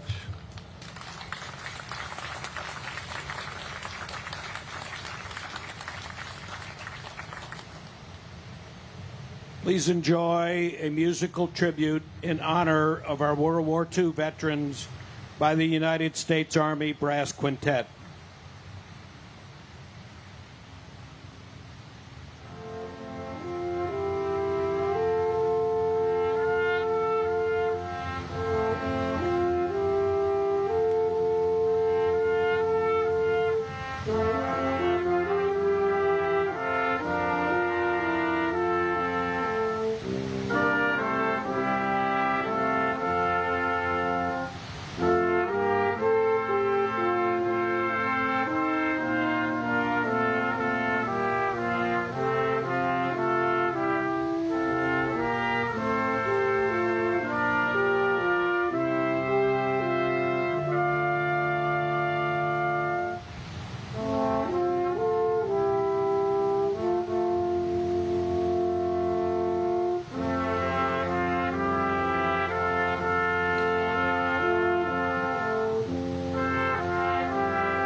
Now, please turn your attention to the World War II veterans with us today.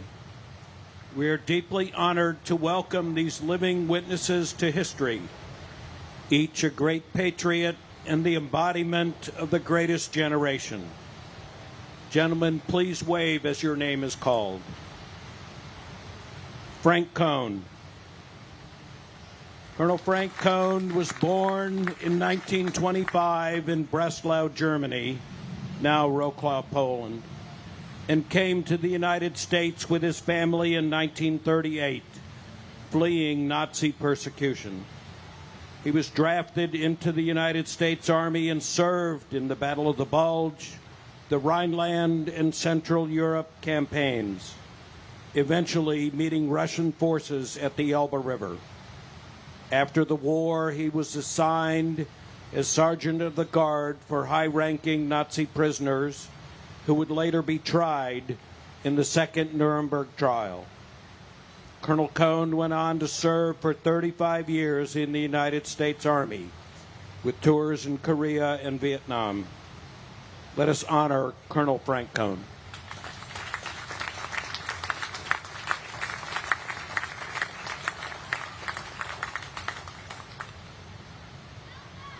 Anthony Grant. Major Anthony Grant, 105 years young, was drafted in 1942 and served in a segregated unit during World War II. Assigned to the 534th Quartermaster Battalion, his unit landed in Normandy 10 days after D-Day to support frontline troops. As a quartermaster logistics officer, he helped establish a general depot supplying United States First Army and the 82nd Airborne Division.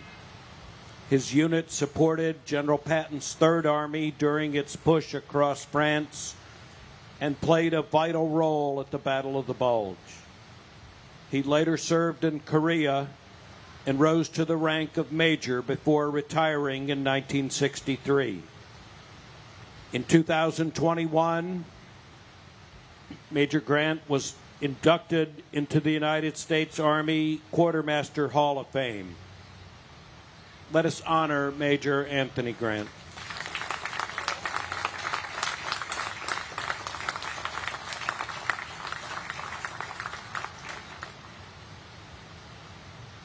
Harry Miller. At just 16 years of age, Mr. Harry Miller fought in the Battle of the Bulge with the 740th Tank Battalion, attached to the 82nd Airborne Division. He went on to serve in Korea and Vietnam, retiring in 1966 as a Senior Master Sergeant in the United States Air Force. Today, he spends hours at this memorial sharing stories of service and sacrifice with visitors from around the world. Let us honor Harry Miller.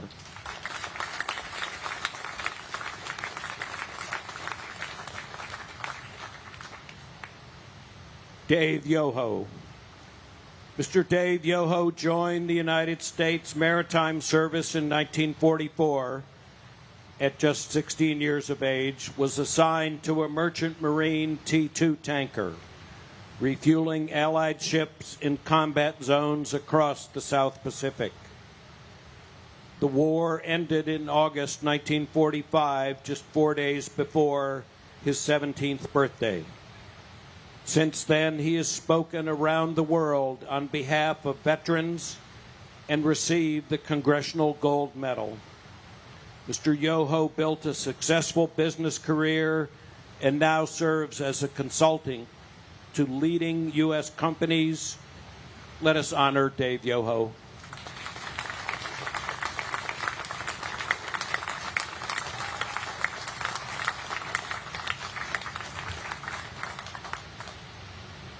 And a special shout out to 107-year-old Bernard Long, who's watching this morning's ceremony online. Mr. Long served with the 660th Engineers, landed on the Normandy beaches after D-Day, and spent several months in Europe supporting the Allied advance. One more round of applause for these extraordinary World War II veterans and the nearly 2 million Allied service members who took part in Operation Overlord to liberate Nazi-occupied Europe.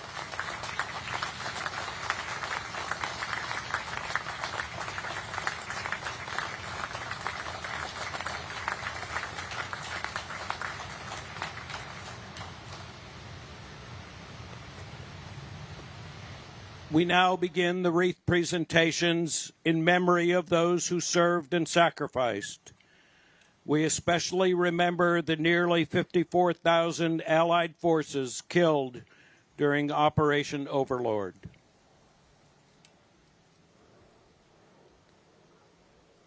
Representing the United States of America, World War II veterans Colonel Frank Cohn,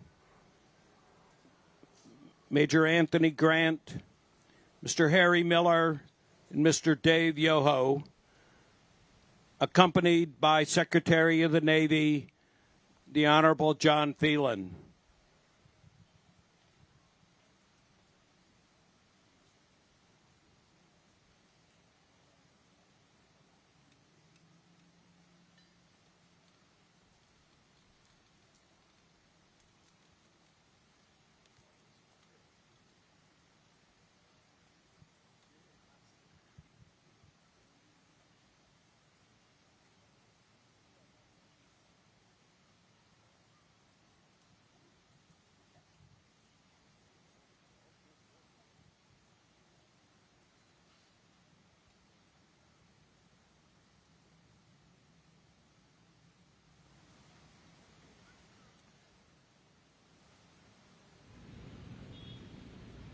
Representing the National Park Service, Dr. Kevin Grease.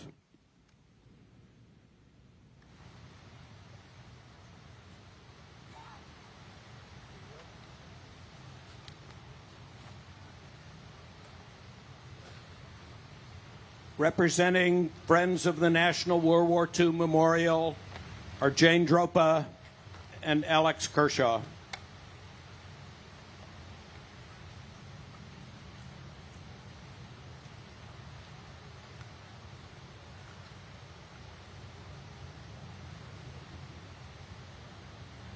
Representing Allied Armed Forces, Captain Andy Hoare, Australia.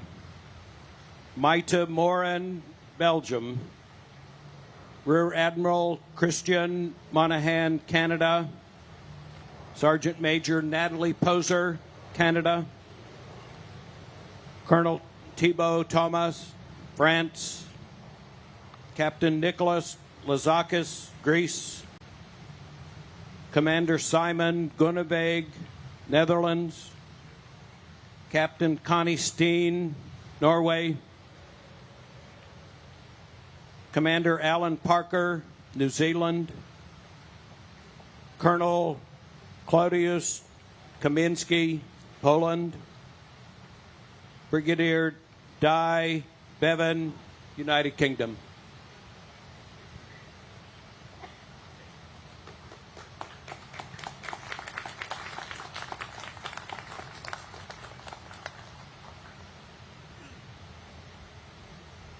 Representing a grateful nation in memory of the more than 225,000 Allied service members who were killed, wounded, or went missing during Operation Overlord, including 9,000 Allied troops killed or wounded on D-Day, our chaplain Will Horton, Miss Carol Bodner and Linda Frank, daughters of D-Day veteran, the late Herman Sychek.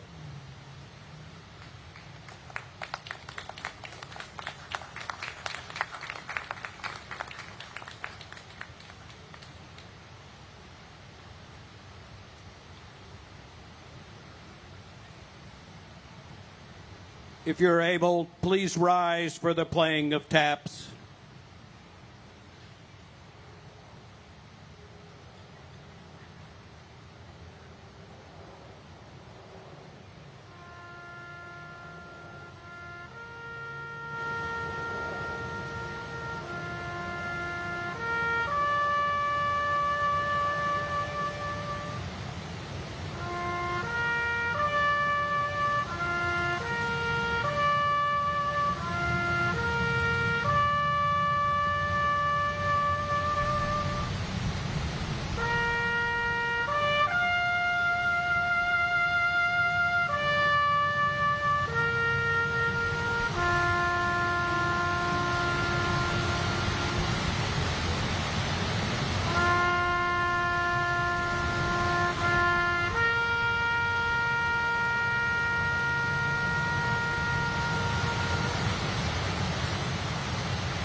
close today's ceremony, please enjoy the Armed Force Service medley performed by the United States Army Brass Quintet.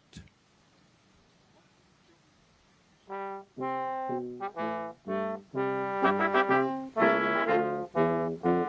Merchant Marine.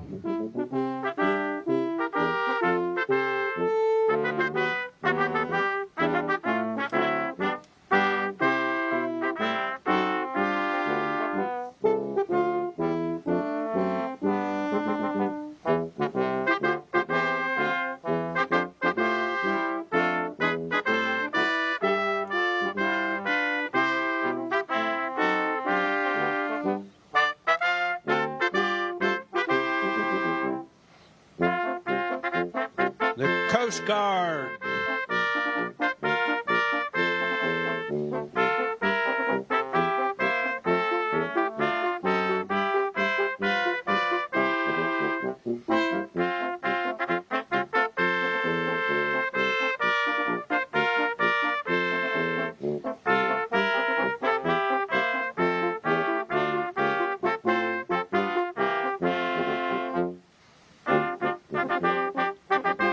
The Space Force.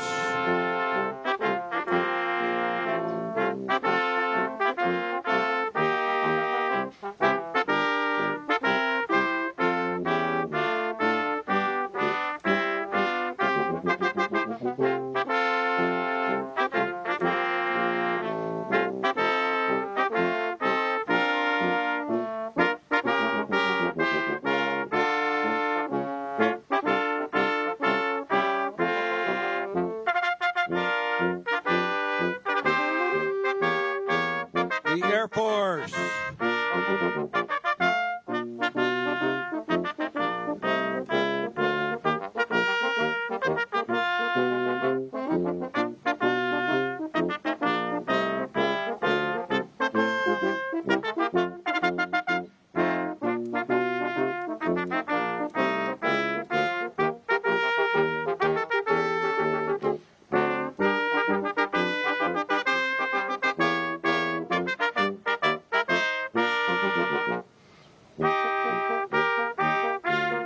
The Navy.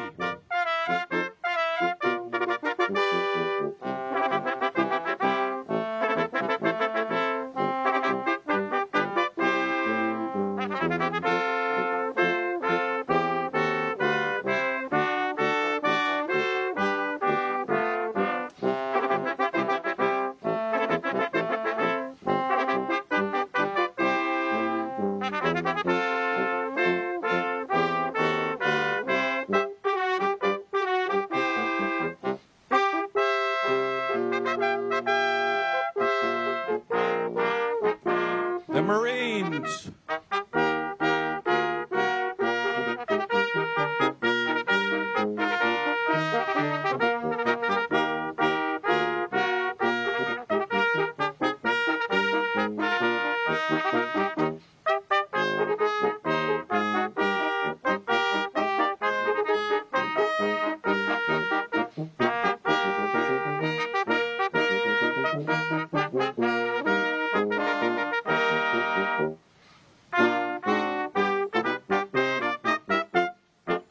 The Army.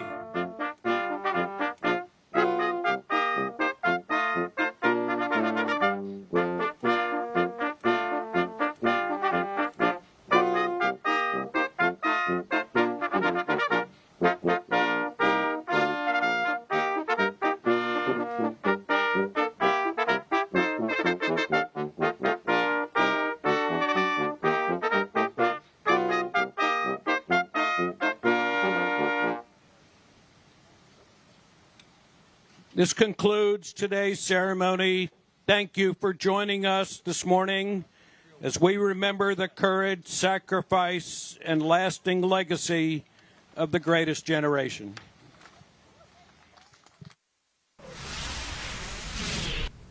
And that was a live ceremony out of Washington, D.C., of course, commemorating 81 years since the invasion of Normandy, France. D-Day commemoration being held at the World War II Memorial Circle of remembrance. Nice to see some of those veterans are still with us. You are watching Live Impact News. It is 10:41 here on a Friday morning, and this is WCNC Plus. We appreciate you downloading the app to your Roku TV or your Fire TV or Apple TV, so you can have us on all day, and that way you can tune in into the news as it comes in here live. Speaking of which, the Karen Reed retrial underway out of Dedham, Massachusetts. This is a reconstruction expert that is taking the stand this morning, and he is for the defense, which hopes to rest its case very soon. You're watching Live Impact News on WCNC Plus. Those types of questions. That's sustained. Ultimately, did you undertake a methodology to perform the testing to answer the questions that you've just explained needed to be answered for this jury? Yes. Describe that, please. So we started out, we kind of worked at this incrementally, right? We didn't start right off the bat with utilizing an exemplar Lexus going right into an ATD or a test dummy, right? We wanted to start in the laboratory to have an understanding what happens at a range of speeds, in this instance, in our first two tests, between 10 and 17 miles per hour, right? What happens, what kind of damage do we observe, right? At 10 miles an hour, do we even break the light? At 17, what kind of damage do we get? What kind of accelerations do we get? And then we moved up to full-scale vehicle impact testing. Is that methodology that you just described generally accepted in the field of accident reconstruction, in the broader field of engineering?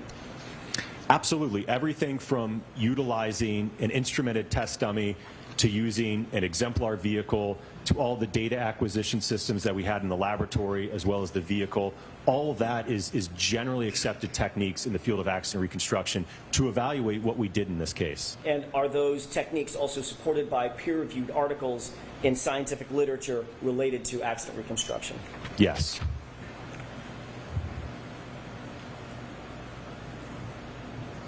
Did you rely on this methodology that you just described to render opinions and conclusions as it relates to this case?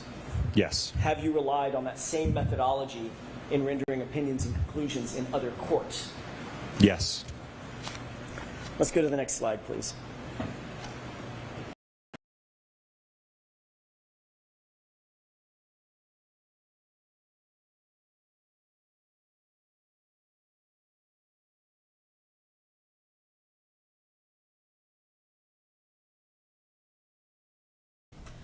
All right, looks like that picture is frozen. We're going to give that a little wiggle. In the meantime, you are watching Live Impact News here on WCNC Plus.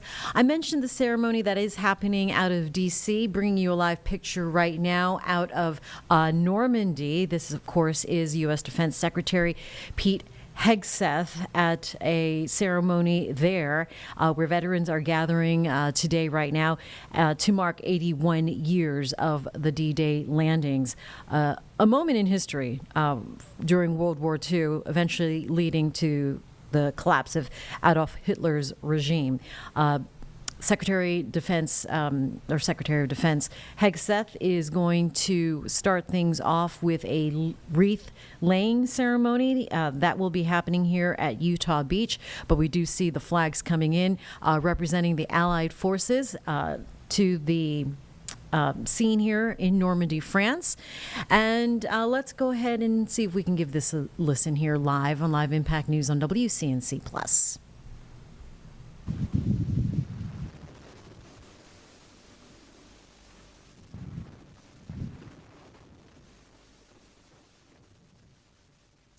Mesdames et Messieurs, veuillez rester debout pour les hymnes nationaux de la République française et des États-Unis d'Amérique. Please remain standing, ladies and gentlemen, for the national anthems of the French Republic and of the United States of America.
Les 3C-130 des forces aériennes des États-Unis d'Amérique suivent les appareils de l'armée de l'air et de l'espace qui viennent de nous survoler.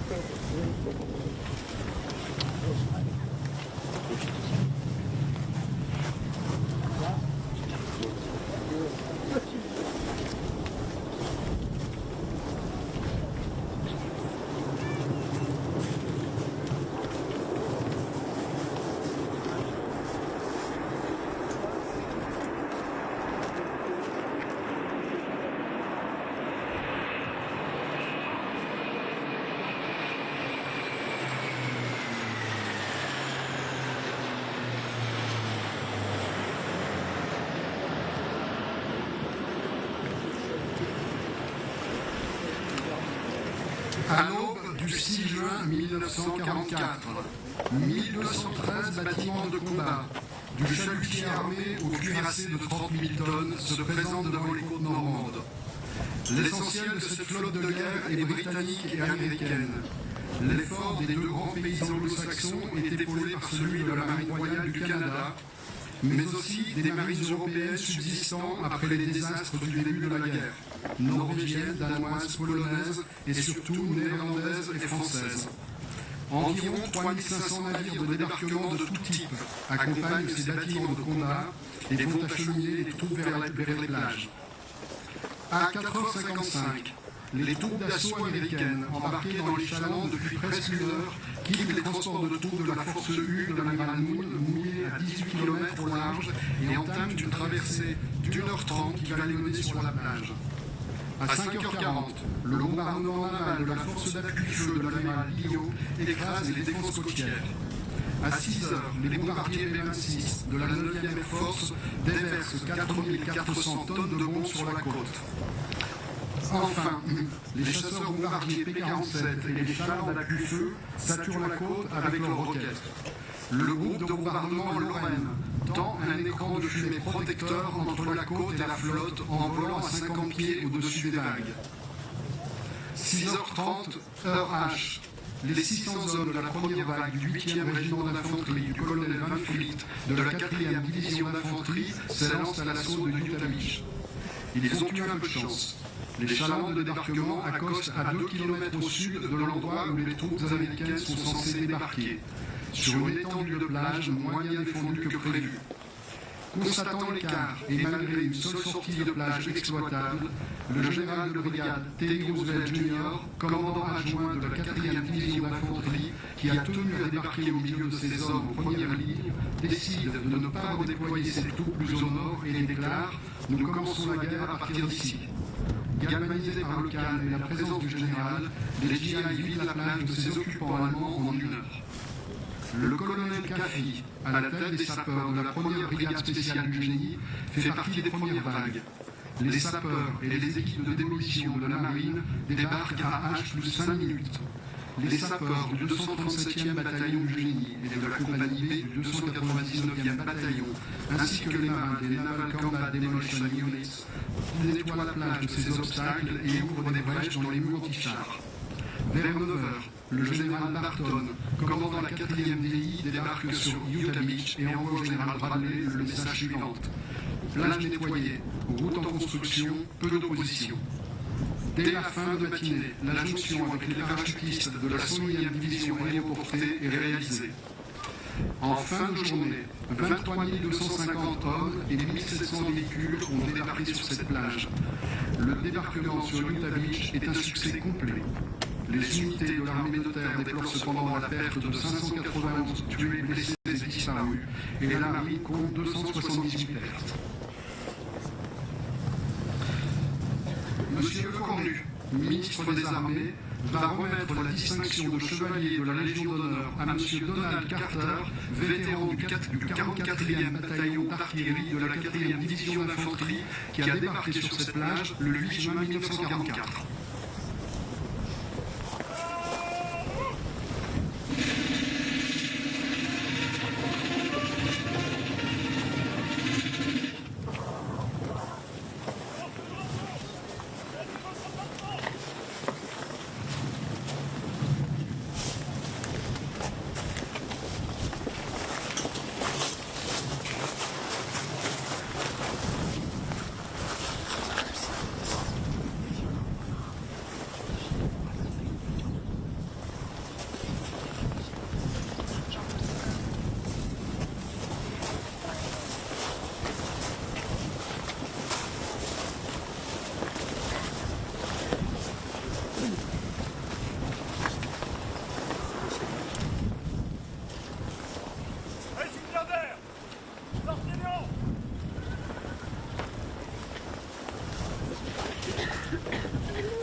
You're watching live right now a ceremony commemorating 81 years of D-Day out of Normandy, France.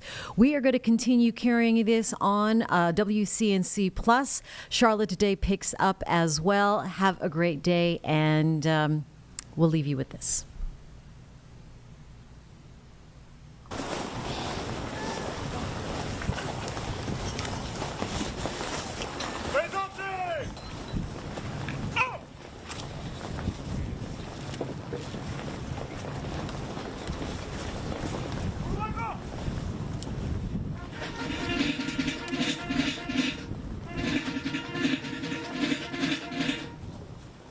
Monsieur Donald Carter.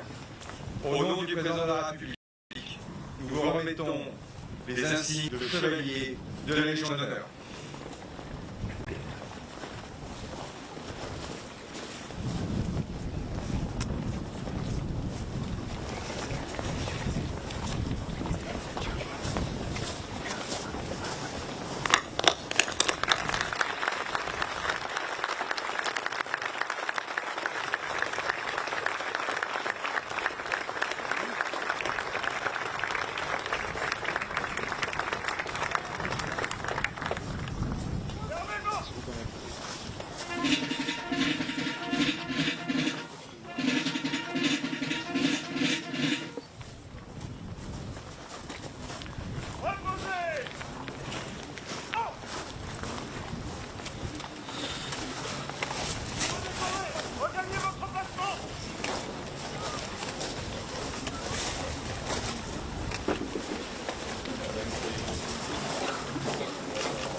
Allocution de Monsieur Delavieille, maire de Sainte-Marie-du-Mont.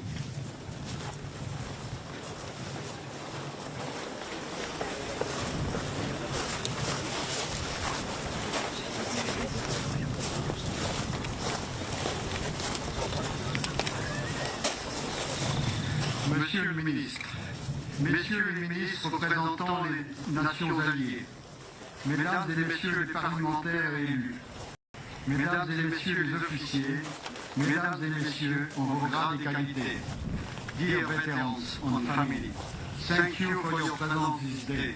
Thank you for your action and sacrifice during the World War II.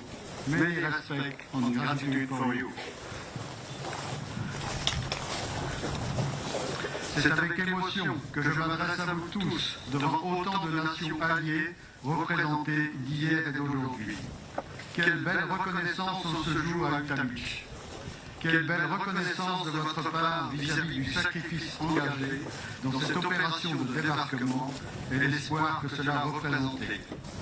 C'est très important pour nous d'être tous ici présents pour ce 81e anniversaire. Je tiens à remercier toutes les personnes qui ont travaillé à l'organisation de cette cérémonie. Je veux aussi remercier les personnes qui veillent sur ce lieu toute l'année et qui en conservent son esprit de respect et de gratitude depuis sa création. Depuis le début de l'organisation de cette cérémonie, avec le comité du débarquement, nous voulons donner une place plus importante aux marins danois. Combien leur engagement a contribué au succès du débarquement, comment ces hommes qui ont mis leur idéal de liberté avant même le choix de leur pays. Depuis 1984, date de la mise en place de leur monument, nous entretenons une vraie reconnaissance et amitié avec les Danois, que nous tenions à partager avec vous aujourd'hui. C'est aussi un anniversaire particulier, le 80e anniversaire de ce monument à votre gauche, dédié et érigé par la première brigade du génie. Nous le devons au colonel Kefi, son commandant, qui avait dit « impossible de repartir sans laisser un lien de mémoire pour tous mes hommes morts ici ». Ce monument a été inauguré par sa brigade le 11 novembre 1944 et le 6 juin 1945 avec les autorités civiles et militaires de l'époque. C'est vraiment la base de l'Utamich et un premier hommage à quelques semaines de la fin de la guerre. Dans la crypte sont inscrits les noms de 422 disparus pendant l'opération de débarquement raté Tiger le 28 avril 1944 en Angleterre, et les noms des 26 morts le jour même de cette unité. Le colonel Kefi a fait cela contre la volonté de ses supérieurs. Nous lui devons aussi 90 panneaux in honor of qui jalonnent les routes autour du tas et que nous espérons bien parvenir à restaurer. Dans le contexte compliqué de notre monde d'aujourd'hui, je terminerai en vous citant la dernière phrase de la lettre de Antoine de Saint-Exupéry, écrite en novembre 1943. Cette lettre est dans notre musée depuis sa rénovation en 2011 et j'y tiens beaucoup. Les 50 000 soldats de mon convoi partaient en guerre pour sauver non le citoyen des États-Unis, mais l'homme lui-même, le respect de l'homme, la liberté de l'homme, la grandeur de l'homme. Merci de m'avoir écouté, merci de votre présence.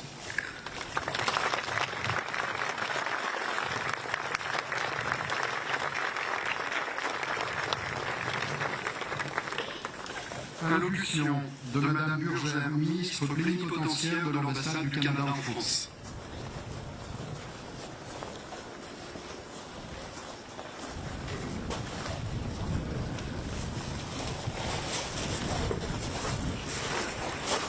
Chers vétérans, dear veterans, Monsieur le ministre des Armées, Honorable Secretary of Defense of the United States, Right Honorable Secretary of State for Defense of the United Kingdom, Excellences, Messieurs les attachés de défense, Monsieur le Président du Comité du débarquement, Monsieur le maire de Sainte-Marie-du-Mont, Mesdames et Messieurs les élus et représentants des autorités civiles et militaires, tous en vos grades et qualités, distingués invités, le 6 juin 1944, à Lourdes, les plages de Normandie devenaient le théâtre d'un tournant majeur de l'histoire. Des soldats venus de partout, y compris du Canada, étaient portés par la conviction profonde que certaines valeurs, la liberté, la dignité humaine, la justice, méritent d'être défendues, et ce, au prix de tous les sacrifices. Plus de 14 000 Canadiens ont pris part au débarquement allié et à la bataille de Normandie. À la fin de la Seconde Guerre mondiale, plus de 2 millions de Canadiens avaient servi en uniforme dans le plus atroce conflit armé du XXe siècle. Plus de 45 000 Canadiens n'en sont jamais revenus. Ils sont tombés en Sicile, à Hong Kong, dans l'Atlantique, aux Pays-Bas et ici, en Normandie. Un grand nombre d'entre eux n'avaient même pas 20 ans. À la France et à tous ceux qui vont vivre cette mémoire, nous disons merci. In June 1944, Normandy became the stage of a collective act of solidarity unlike any the world has seen before. Here, in Sainte-Marie-du-Mont, where nations once stood, shoulder to shoulder, we honor the courage of those who landed and the lasting bonds their sacrifice forged. Soyons chaque jour à la hauteur de ce sacrifice. We will remember them. Nous nous souviendrons d'eux.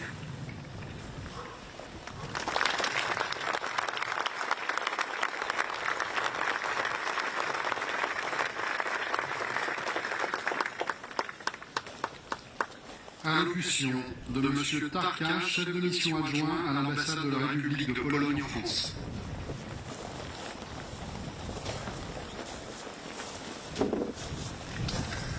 Chers vétérans, Monsieur le maire, Monsieur le ministre, Monsieur le secrétaire de la Défense, chers représentants des forces armées et des administrations à vos titres et qualités, chers habitants, mesdames et messieurs.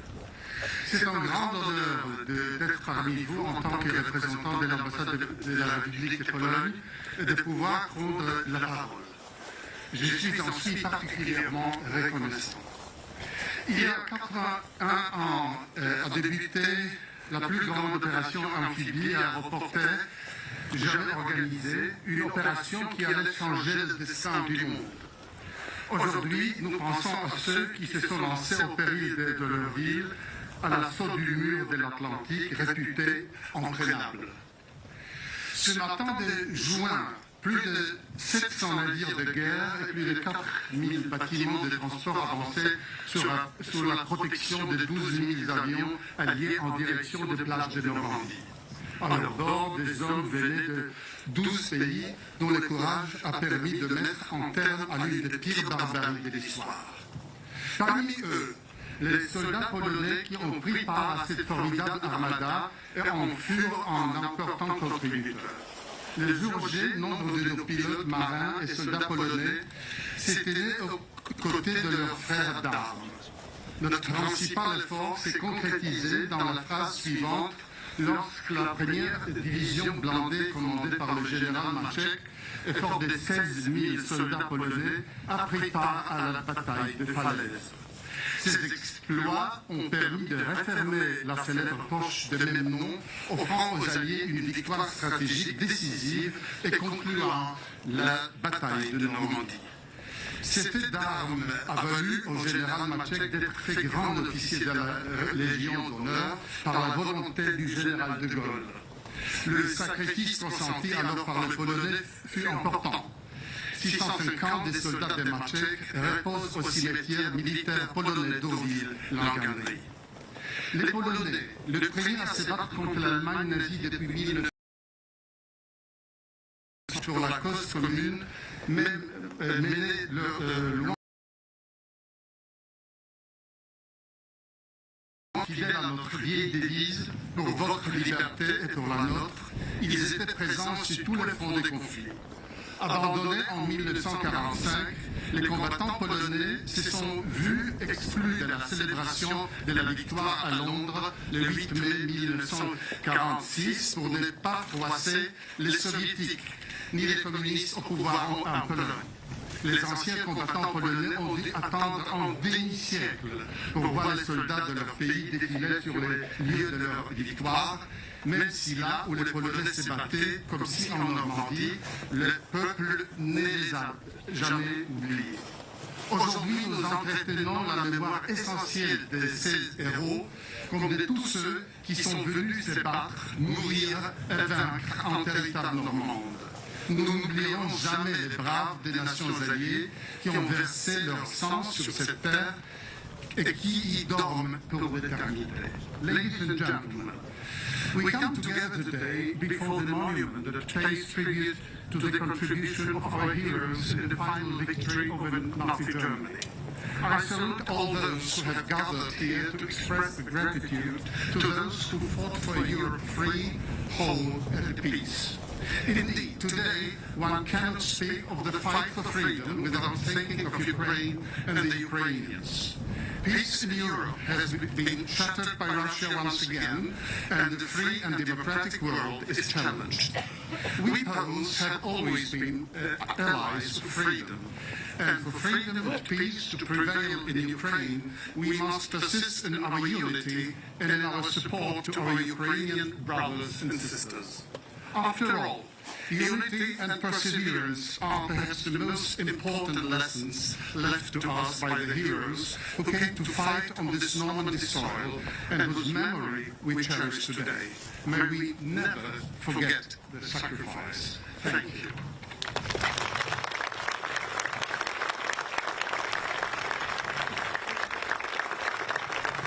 Allocution du général de brigade aérienne Reinhardt, attaché de défense près l'ambassade de la République fédérale d'Allemagne en France.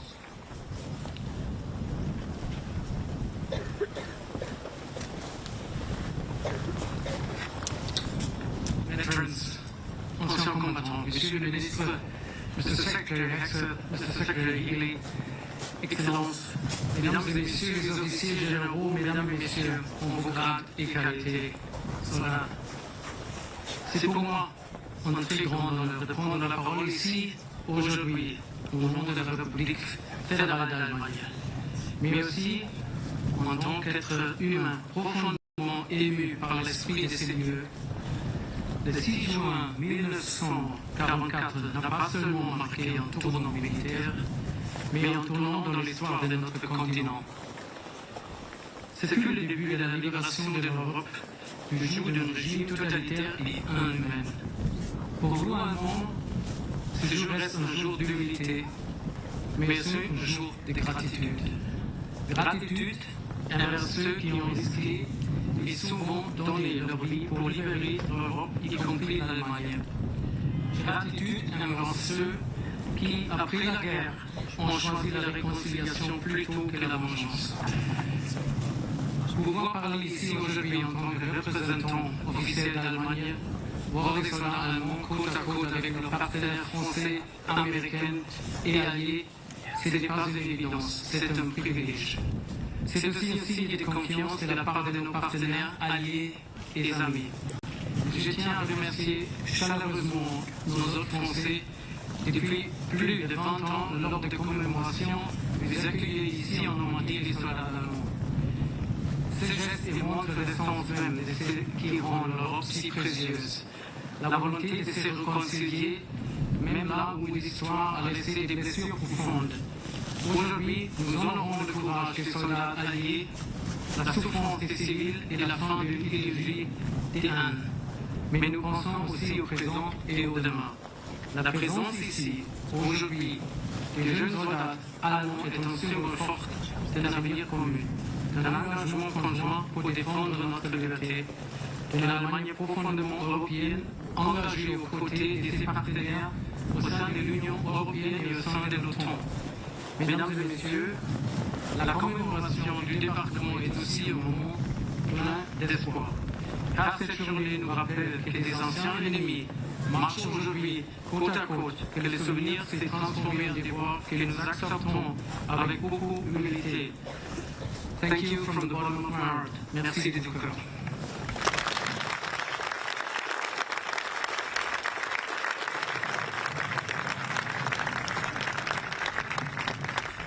À l'allocution du colonel Lerain, attaché de défense près l'ambassade du Royaume de Belgique en France.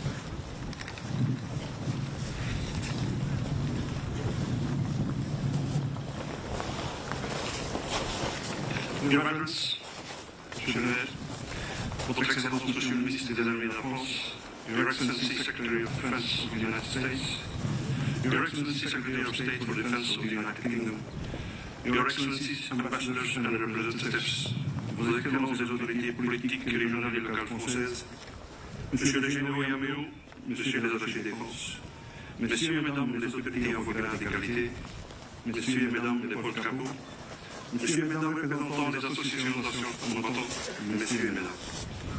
The Belgian Minister of Defense asked me to deliver this message in the name of the Belgian Army and Government. Our country owes much, if not everything, to the brave men that risked their lives on this beach 81 years ago. The young men landed here on Utah Beach came from the US. Further to the east, men would land from the UK and Canada. They risked their lives without hesitation, not to restore liberty to their own countries, but to bring liberty to us. To quote from the marching order of General Eisenhower on D-Day, you will bring about the elimination of Nazi tyranny over the oppressed peoples of Europe. We need to realize how exceptional this undertaking was in human history. Not so much from a military point of view, as is often done, but from a political one. The British could have accepted this piece of the fall of France, yet they chose to fight on, to liberate us from the Nazi occupation. Likewise, the United States could have judged that Nazi imperialism was not their problem, as a vast ocean separated them from its victims. Yet, the United States sent their finest sons to fight and die on this very beach, to restore freedom and democracy to Europe. Every 6th of June, we gather on these beaches and solemnly declare we will remember them. But did we really? Did we remain faithful to their memory? Did we honor their sacrifice? It is time to admit we did not. Over the years, we forgot the primary lessons the brave men of D-Day taught us. Their gravestones remind us that freedom is not a given, that peace without effort does not exist. Yet we, the nations of Europe, chose to neglect these lessons. We dismantled our armies, and in doing so, we lost the capacity to defend liberty and democracy, both at home and abroad. The price of this dereliction of duty is high. More than 80 years after being liberated, the European continent once again witnesses an imperial war of conquest, imposed by brutal dictators on a neighboring democracy. More European democracies may face the same fate if this dictator is allowed to succeed. If we are serious about honoring the sacrifice made by the Allied soldiers of D-Day, we need actions instead of words. We need to rebuild our military strength, as was the case in 1944. This is the only way to defend democracy and ensure lasting peace in Europe. Churchill, Roosevelt, and de Gaulle were fully aware of this. They knew that freedom can never be preserved through weakness, never by yielding to the demands of foreign tyrants, but only through strength. Let us remember these great champions of liberty today, and all the men that risked their lives on D-Day, for the sake of our freedom. I thank you.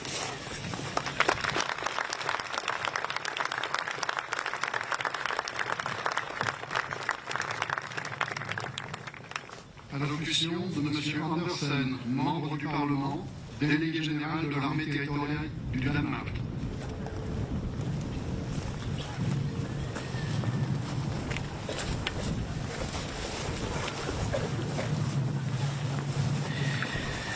Honored veterans, ministers, excellencies, ladies and gentlemen, civil and military officers, representatives, parliamentarians and elected representatives. They came through the night. They came at the break of day. They came to liberate Europe. They came to make us free. To defeat the common enemy.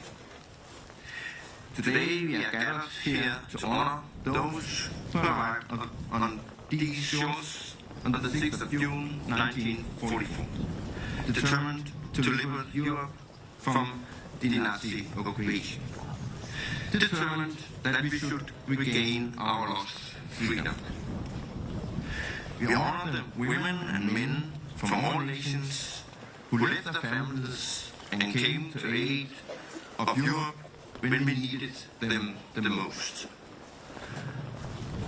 Among them were more than 6,300 Danish merchant seamen, more than 800 of whom were here that day, as well as Danish pilots and soldiers from Denmark who served and died alongside their allied partners. We honor them and the sacrifices they made. Together, in their thousands, they fought on land. In their thousands, they fought from sea and air. In their thousands, they died on land. In their thousands, they died on the beaches and in the sea. We have all seen recordings and movies about D-Day. We have read books and seen documentaries about the event on this very beach. Nevertheless, we cannot imagine the horror and reality for those who participated on that day. The event of that battle will forever be a part of our history. The soldiers, the sailors, and the airmen who were there and survived never forgot those days. Those who lived and those who died. And neither will we. Just a month ago, on the 5th and 8th of May, Denmark and France celebrated the 80th anniversary of the end of World War II. In all our nations, we honored and remembered the thousands of men and women who played their part in the war and in the resistance, among them the many who paid the ultimate price. They all deserve their place in history. We remember them all, the soldiers, the sailors, and the airmen. We remember their sacrifice. We commemorate their bravery. We remember the fallen. To us, although not to themselves, they were all heroes. Ladies and gentlemen, today is a day of remembrance and gratitude. Today we remind ourselves of the price of freedom. And today we pray that history will never repeat itself. As Commissioner to the Danish Home Guard, it is both an honor and humbling to be standing here on Utah Beach among representatives of those nations who, through the will of their people and bravery of their servicemen and civilians, offer so much to make Europe free. Together, may we remember the servicemen and women who paid the ultimate price 81 years ago and express our gratitude to them, one and all. They came in their thousands, the rest here in their thousands. Lest we forget. Thank you.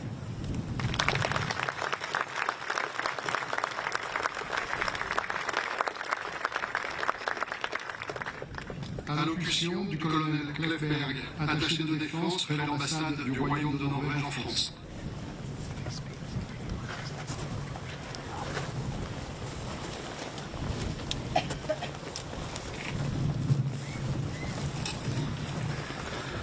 Dear veterans, Chair Veteran, Ministers, Secretary, Generals and colleagues, ladies and gentlemen, dear friends. It's a great honor to be here at Utah Beach with you today on the 81st centenary of D-Day, representing the Minister of Norway, the Defense Minister of Norway in the commemoration of the historical turning point on 6th of June, 1944. President Roosevelt explained the U.S. declaration of war in a telegram to Minister Churchill on the 8th of December, 1941, after the attack on Pearl Harbor. He explained it like this. Today, all of us are in the same boat with you and the people of the Empire. And it's a ship which will not and cannot be sunk. The monument on Utah Beach is a permanent reminder of the landing and the bonds that united the Allies in the battle against the Nazis during World War II. It reminds us of our common struggles and the importance of cohesion and solidarity while facing the threats that we cannot defeat alone. These qualities are not less important today than they were 81 years ago.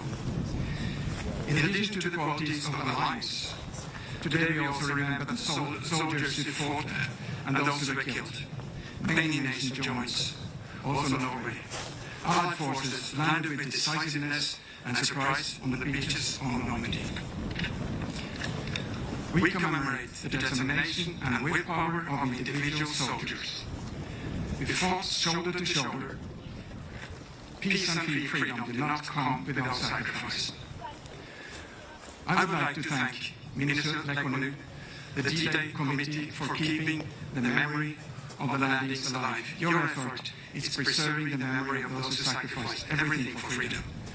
The ceremonies also contribute to preserving our Allied bonds on the D-Day. For commemorating is therefore important, not less because of the struggles we face today. We are still in the same boat.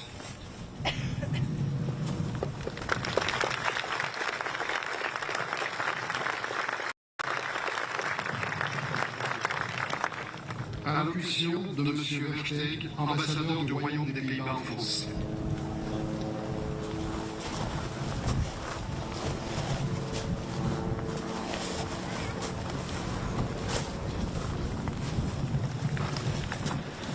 Dear veterans, Monsieur le Ministre des Armées, Mr. Secretary of Defense, Mr. State Secretary of Defense, Monsieur le Préfet, Mesdames et Messieurs les parlementaires et les élus, ladies and gentlemen, today we stand here on sacred ground, a place where 81 years ago thousands of young men gave their lives for something bigger than themselves: freedom, democracy, and peace. Among them were also Dutchmen, pilots, Marines, resistance fighters, who fought shoulder to shoulder with their allies for a free Europe. Without American commitment, support and cooperation, that liberation would have been unthinkable. Together with British, Canadians, French, Poles and many others, they showed us what is possible when free nations unite in resisting tyranny. D-Day was not just a military operation, it is a moral compass. It showed that cooperation between nations, even in the darkest of times, can make all the difference. The moral compass was and is still vital today, because even now, European peace is under pressure. The war on our continent confronts us with the same questions as them. What is our responsibility? What are we willing to do for freedom and security? Remembering D-Day does not only mean looking back, it also means recognizing that peace can never be taken for granted. It requires vigilance, preparedness, and investment. It requires unity, and it requires the courage to act when our values are threatened. We are prepared to do our share. We're doing that with regard to Ukraine. We're doing that in NATO. And we will step up our efforts. Because today, we honor the past, but we also reaffirm our commitment to the future. For a world that stands for freedom, for solidarity between peoples, and for an international legal order based on common principles and common interests